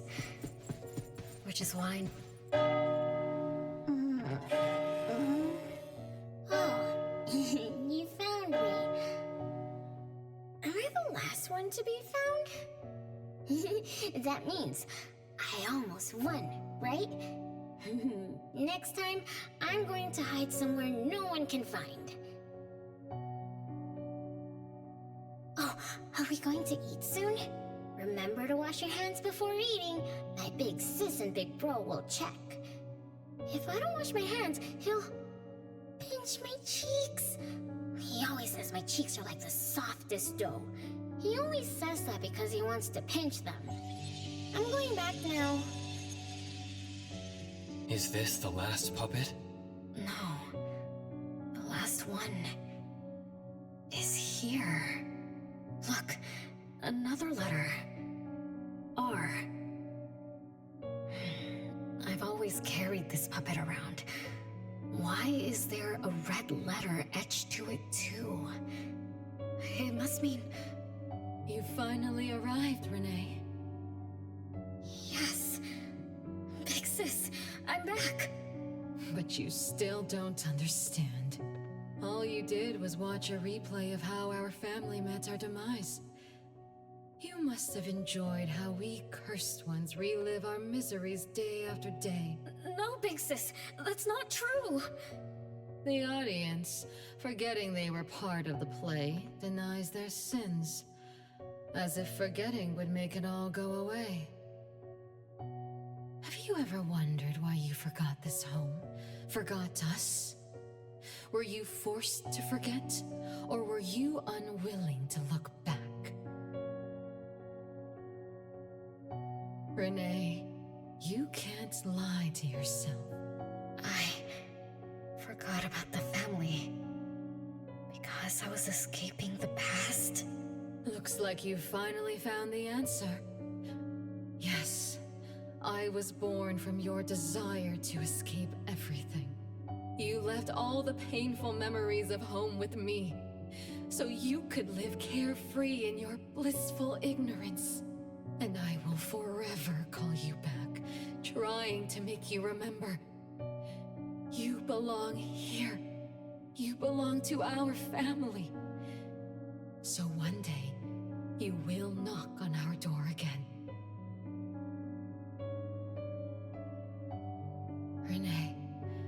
Renee, what feelings do you carry as you come home? Now that you remember what happened when we were children, now that you know of the curse you cast upon us, are you shaken? Do you even feel the slightest bit of guilt? You won't. You've always been selfish, greedy, and reckless. You betrayed the very purpose we were born to follow. To love Mother, to be with Mother, and exist only to fulfill her wishes. I'm so sorry. I'm so sorry. You shouldn't apologize to me. Have you ever thought about our mother? Our mother who exists outside the flow of time? What could be her ultimate fate? Mom? What happened to Mom? She gave you everything. All her love, all her life, and that thing. Her eternal present, which would have sustained Mother's immortality.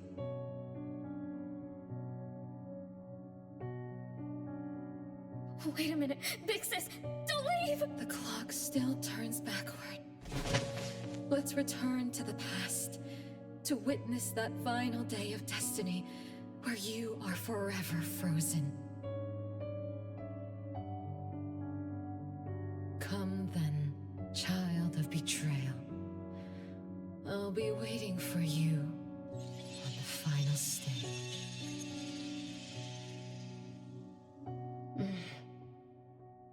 Yes. I betrayed this family. I lived in a daze. Left my family behind. Just to forget my own sins and escape from my endless guilt. That sin. An unforgivable betrayal. I lived for so long, without purpose. Until today. Renee? Look. This is the message my siblings left behind. I I'm not just the cursed child. I also betrayed this home. Betrayed everyone. Betrayed Mom. But my family is still calling out to me. I still have a chance, right? If only I could go back to the past. Back to that last day at home. There's only 2 hours left. I need to find a solution soon. I should talk to Renee about what just happened. 7 o'clock. Time for dinner. Renee? Wait, where are you going to? Hurry, hurry. The food's getting cold. Food getting cold? I can't keep Mom waiting for too long. I can't make her sad. Renee! That is not allowed. Absolutely not. I can't get to Renee. She's completely lost in the past. Let me organize the clues I've gathered so far. Could the curse in this family be the rule-based anomaly that attacks Renee every night? After all, Renee and her siblings likely aren't entities that abide by the laws of nature. It does make sense to be targeted for that reason. But if that's the case, why does the anomaly only appear when Renee wakes up? Shouldn't the anomaly that enforces the laws of nature have appeared with the first child? Can we really trust this? Bella? Something's not right. Also, why does the puppet Renee carry also have a red letter on it? Are these things caused by the anomalous realm? Or perhaps someone, an Esper, orchestrated all of this? Is that Bella really a shadow from the past? Anyway, I should catch up with Renee.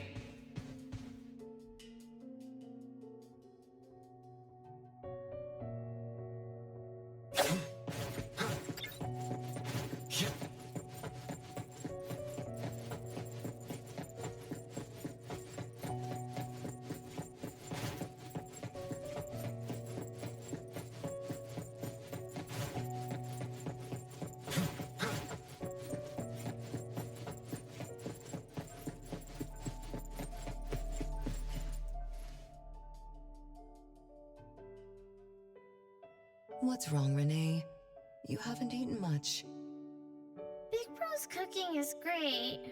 I'm just not hungry. The Mighty King looks tired. He's not moving at all. Won't even sing anymore. Your little cricket? Yeah, my favorite one.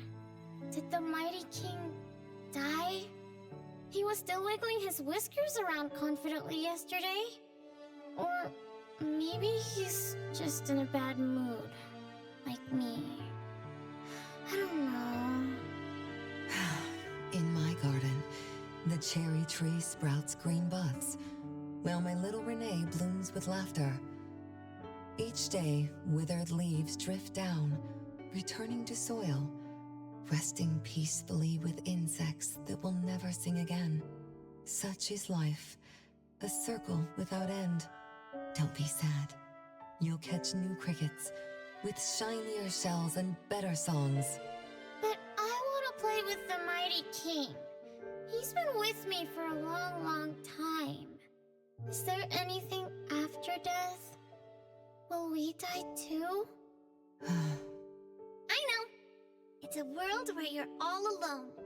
No mommy, no big brothers or sisters. Just a world that's always dark. That sounds scary. I don't wanna... Scary? You're funny, Renee. Can't move, can't hear, can't see.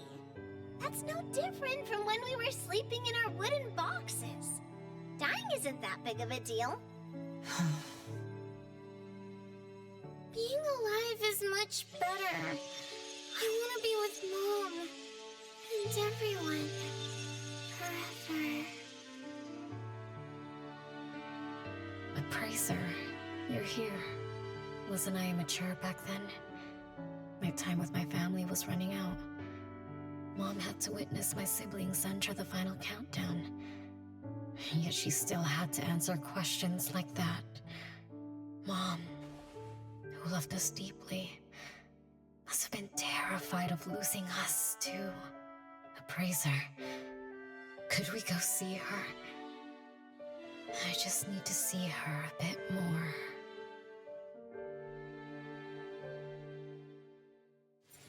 Come on.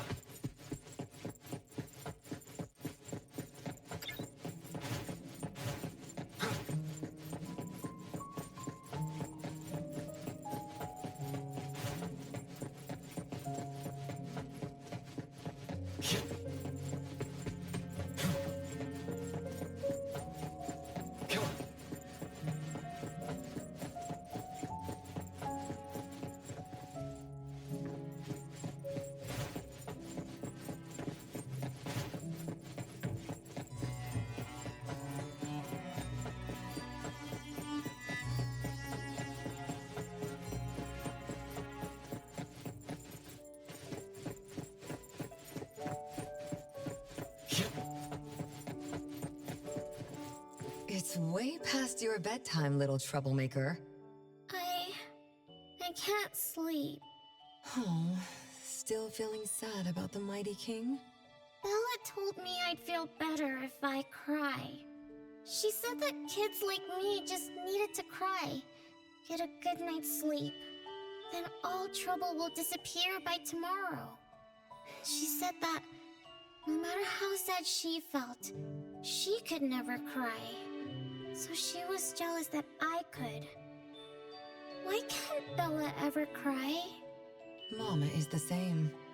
Huh? Why? Is it because you were grown-ups? Because grown-ups are strong? Mom and Sis work so hard for every chore in the house. I want to grow up soon to help you. I'll grow as tall as Mom wants.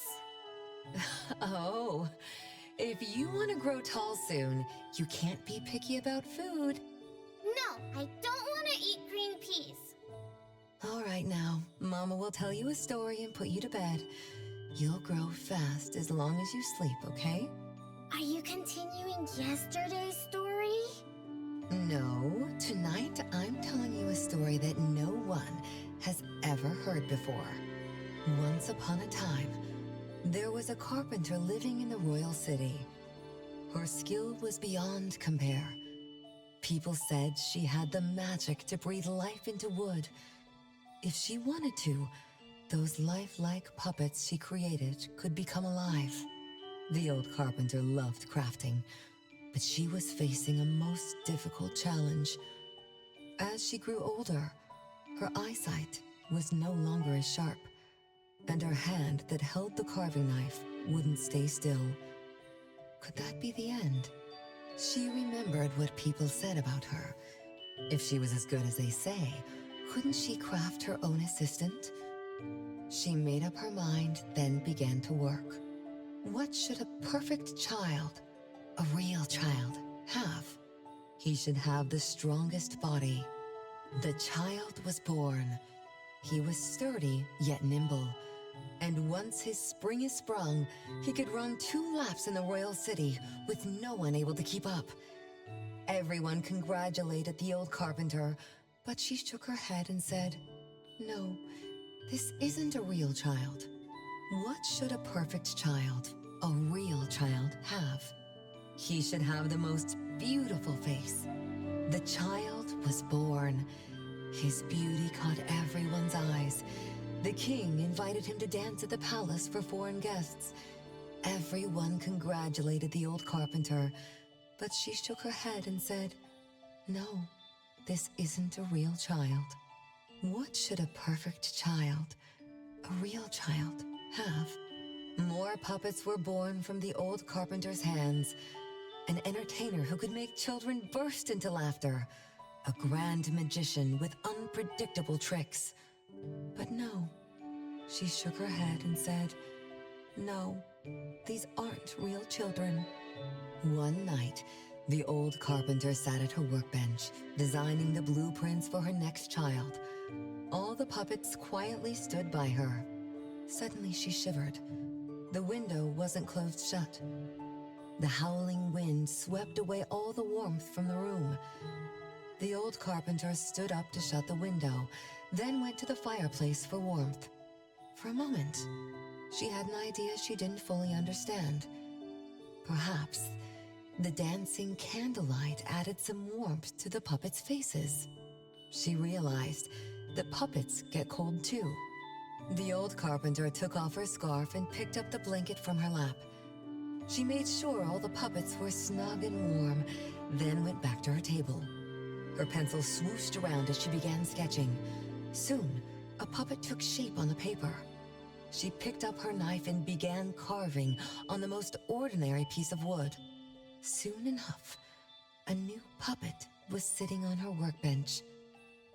There was nothing special about it, but the old carpenter let out a satisfied sigh, as if she completed a masterpiece. She leaned down to kiss the puppet's forehead gently, just like an ordinary goodnight kiss from a mother. Then did the same to the other ones. After that, the old carpenter went to bed and slept peacefully. The next morning, she woke up with someone kissing her forehead. She opened her eyes to find a child, a real child, smiling at her. Whoa. Why did the last puppet turn into a real child? What magic did the old carpenter use? What do you think? I understand. A little. But also don't get it at all. Is that so? It's okay. Oh, it's getting late. Good kids should be sleeping now. Mom, I'm scared. I don't want to sleep alone. I'm worried that if I do, I won't see you and my siblings after I wake up. Isn't it better to be alive? You really are different from your siblings. Being alive is good. But what exactly makes it good? I can eat meals with my family, or play hide and seek, and listen to Mom's stories every night before I sleep. How wonderful! Mom, don't you think days like these are wonderful too? You're right. This is the best life being with you. The best times in Mama's life is when I spend time together with you, my family. No, it's not. When I grow up and can do so much more, that's when it'll be Mom's best time. By then, I'll be so tall that Mom will be surprised. I'll be able to reach whatever Mom needs to reach. Then I'm going to learn how to drive. I'll definitely be the first one in our family to drive. Once I learn, I'll take our whole family on picnics. When I grow up, I also want to... Mom.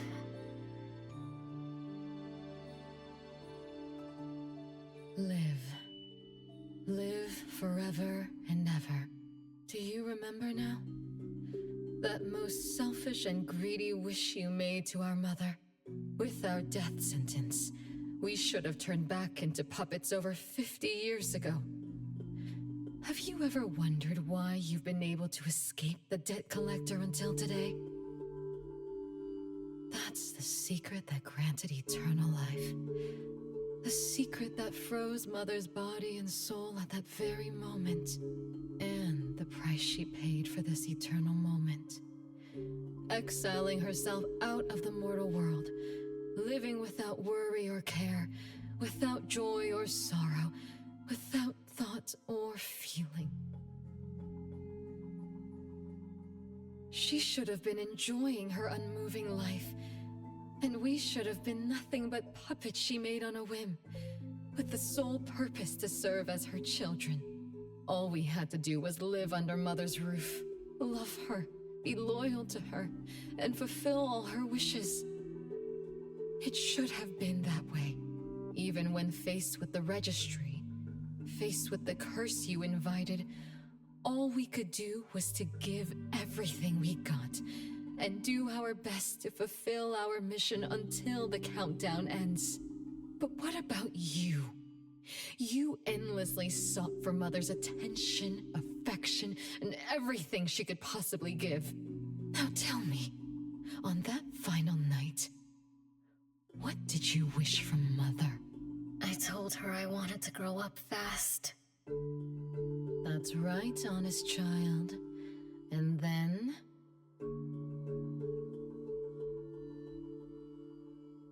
So, Mom gave it to me. Her eternal present. No! It shouldn't be like this! I didn't know! What have I done?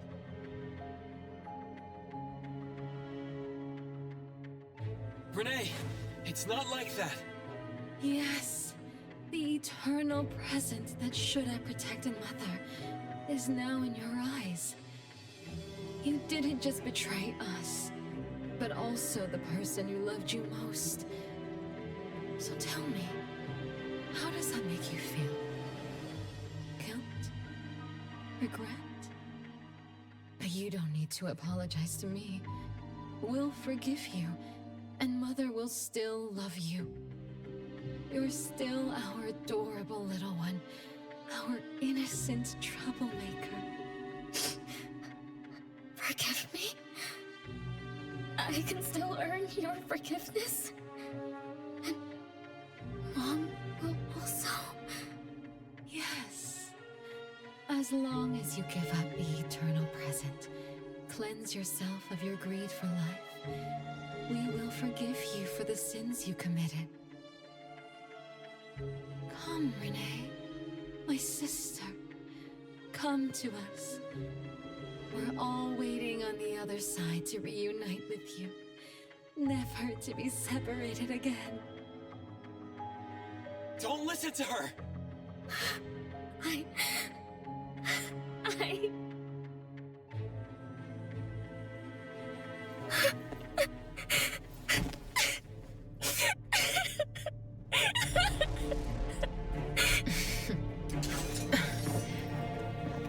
Who exactly are you?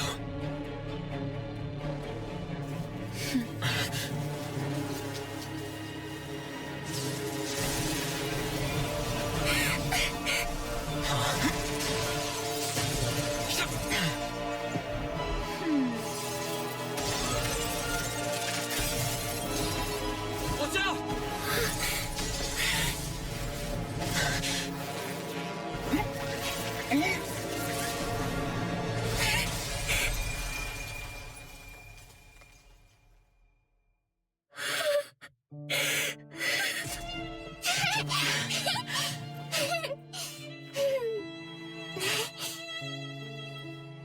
Remember to get to bed early and eat your veggies.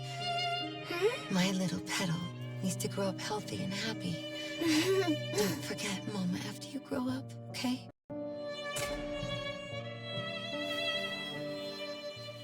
What is life? Promise me you'll find the answer for me, okay? Where are you going?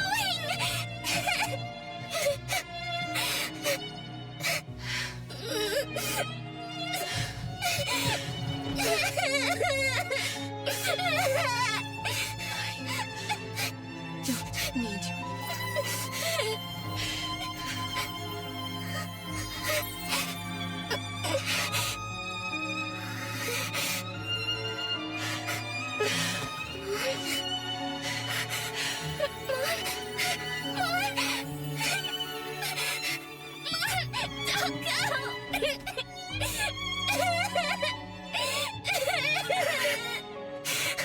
It's all my fault. It's all because of me that Mom... No! I don't want this! See? Now I can.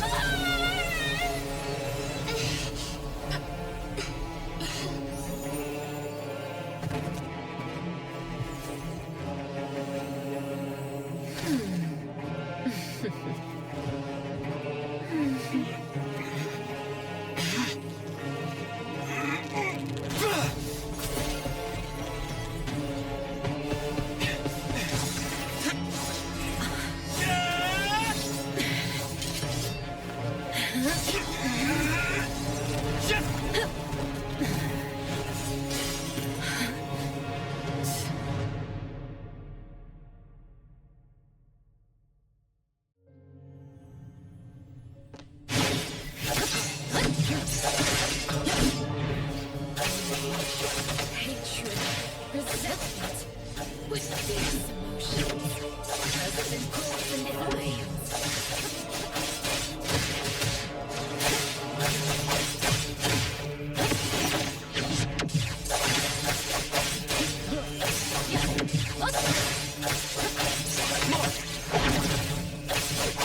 Let's finish this!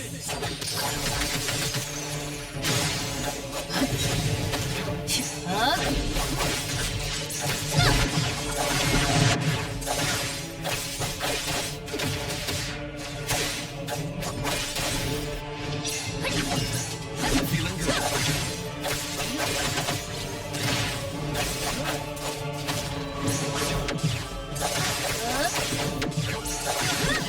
Not difficult.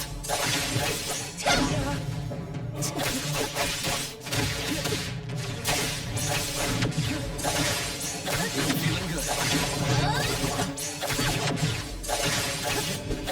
Great. Divine. It's like hero.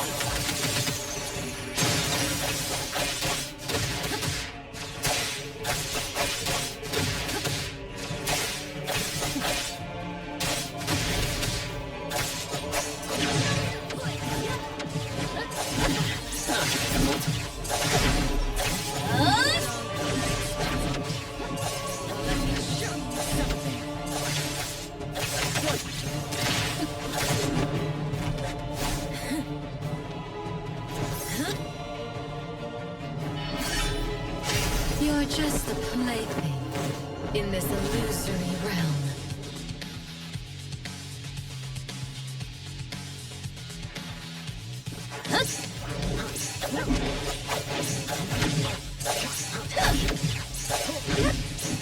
Feeling good.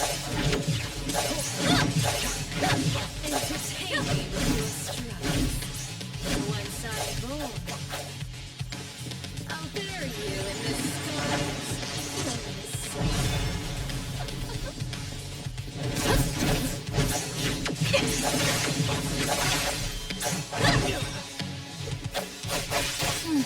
Great. Say splinter and fracture. Be careful. Not difficult. Feeling good.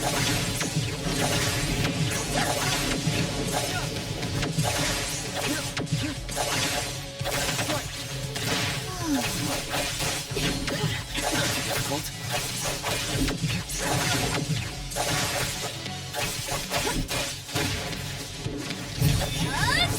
Feeling good.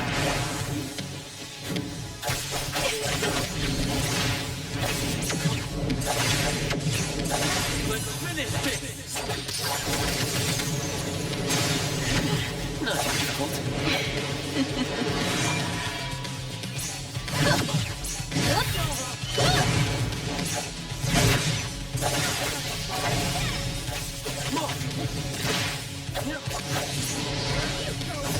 Feeling good.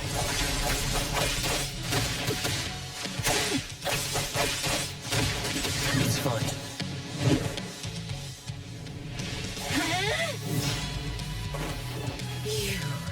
I won't let you do this! Such arrogance!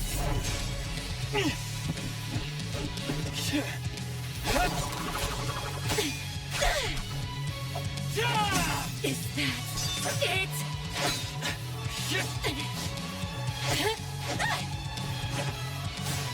Come again!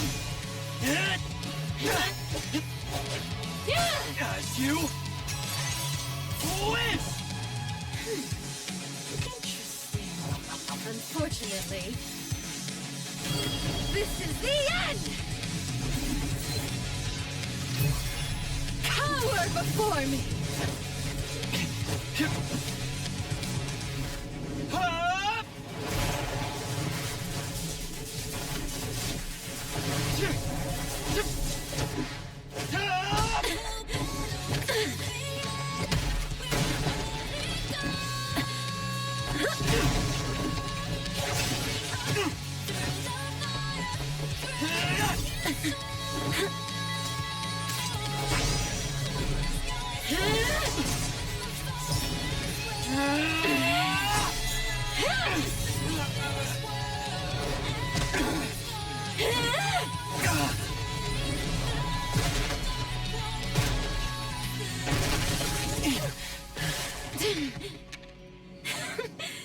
That look on your face. I like it!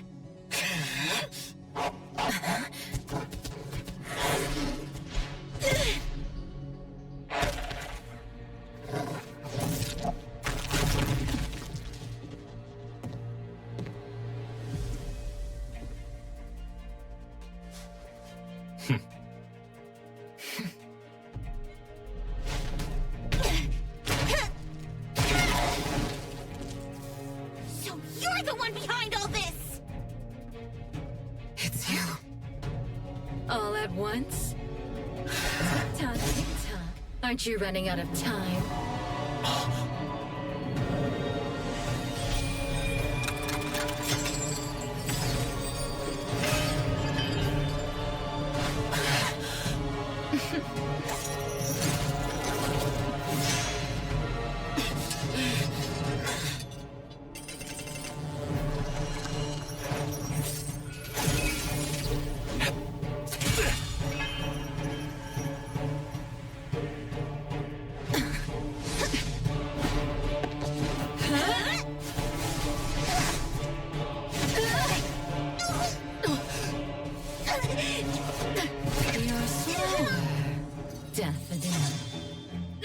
Is this little cutie distracting you?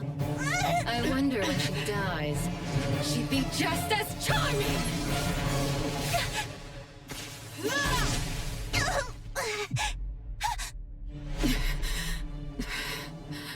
Master! How nostalgic, sister. Sonko, we'll meet again. Just so you know, Mother misses you too.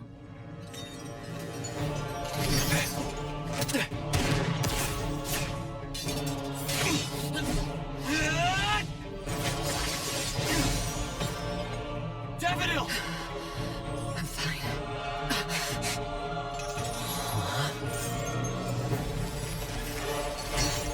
It's not over yet.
I'm fine.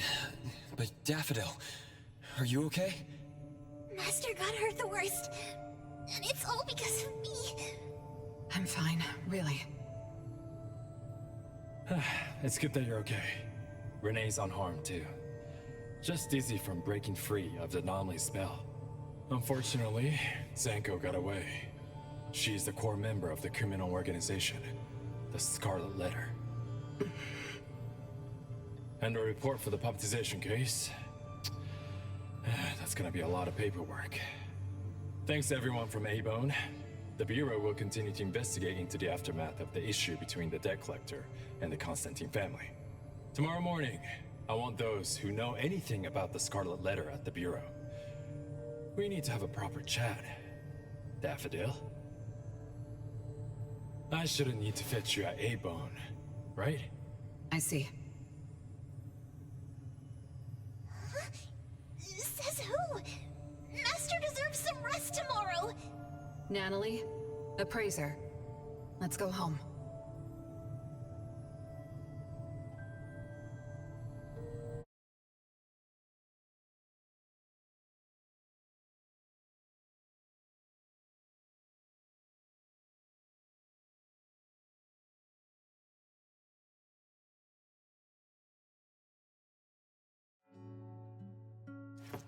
I'm gonna show you how a great teacher makes a great student!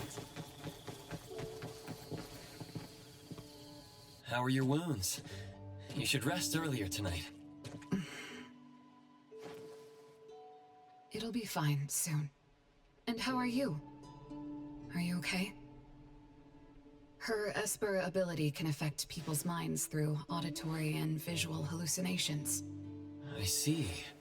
So all the stuff Renee and I saw were illusions layered on top of the debt collector's anomalous realm. Or rather, an illusory world tailor-made to her understanding of Renee, after thoroughly excavating Renee's thoughts and feelings. In other words, Zanko used her Esper ability to alter the family's history, making Renee believe she was responsible for her family's deaths, leading her to voluntarily give up her eternal present. The eternal present probably requires the owner's verbal consent before it can detach itself. An anomaly that can grant its host immortality must be incredibly rare. The Scarlet Letter has acquired more than one rare anomaly. The incident at the Abisu auction was also their doing. With these reckless hits, it's like the Scarlet Letter is announcing their arrival at Hethero. This is just what their leader, Madame T, will do to demonstrate her superiority. Lady T... Is she the mother Zanko spoke of? When she said Mother misses you too, could it be? I should have killed her back then. So, Zanko used Scarlet Letters to spell betrayer. She could be considered my adoptive mother. I don't deny that she gave me the first home I knew of. It's true. I was once a member of the Scarlet Letter. No wonder Chaos spoke like that. He must have known that Daffodil was a member of the Scarlet Letter, the criminal organization he's pursuing. So Zanko went through all this trouble just to get the Bureau's attention? Hey, what matters now is that you're Daffodil, from the A-Bone Antique Shop. Thank you. You're a good person. It's getting late. Good night, appraiser.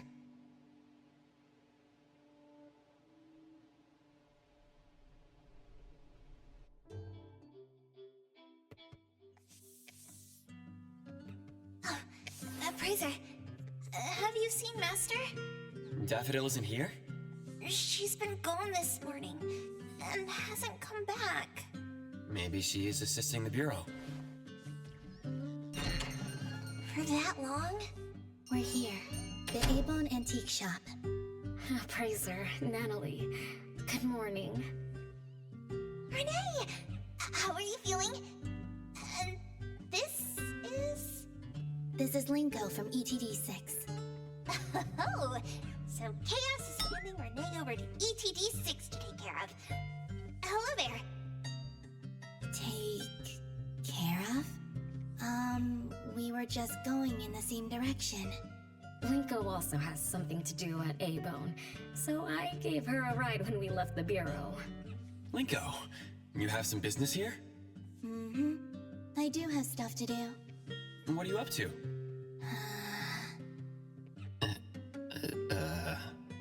Business is already booming this early in the morning. How wonderful. What was I here for again? Tisk, you dummy! Don't tell me you forgot what you were supposed to deliver! Oh, right. The delivery. Thank you, Xiaojun. Whoa! What's this? I'm an evil spirit that can devour souls! Dare disrespect me! Xiaojun is my pet. Huh? I can control your body and eat wasabi if I want to, you know! Not hungry now. Linko, who are you looking for? I'm looking for... Found her. Another new face? Just joined ETD? Yes, the director told me to give you this. Oh my. I told them a simple bank transfer would be fine, but they went ahead and sent someone over. Fresh bills are always so nice to look at, though. I have delivered payment to the A-Bone Antique Shop. Assignment complete. Director Alfard told me that the BAC will cover my commission fees, so that's what she meant. But I still wanted to stop by and thank you in person. Thank you, Appraiser, Natalie, and... Daffodil's not here? Please send her my gratitude. Thanks to all of your help. I learned a lot in the past few days. I went through an amazing adventure. It was wonderful. But we couldn't stop Zanko from taking the Eternal Present. Lady Dolores left that for you, right? Must be something important. Yes. Mom gave it to me. It's a precious treasure that protects me from the debt collector. It froze my life on the day the countdown ended. My time stopped flowing, and I was forever living in the moments between death's arrival. I was tossed outside the flow of time and taken away from this world, where the years still pass and the seasons still change. For me, the eternal present negated the meaning of time. I gradually lost touch with my past and became unaware of everything happening around me. Every little thing in life that becomes precious because of the flow of time. In the end, I forgot what Mom and my siblings expected of me. I forgot why I was born and why I even existed. Until now. Was that really living? That was the secret, or rather, curse, of the eternal life Mom and I possessed. Mom was also affected. She found life dreadfully boring, so she hoped that our companionship would ease her eternal loneliness. It might have been fortunate for me to lose the eternal present, but honestly, I gained so much more. Most importantly, you helped me remember things from the past, and I finally found myself. That feels so great. I suppose I went through a rebirth, right? I'm so happy for you, Renee. What about the debt collector? Don't worry, I have a solution. Well, in addition, to make the most of this precious rebirth, I've decided to travel around the world. I'll probably leave Hethero for a very, very long time. So for each and every day ahead, I wish you good morning, good afternoon, and good evening.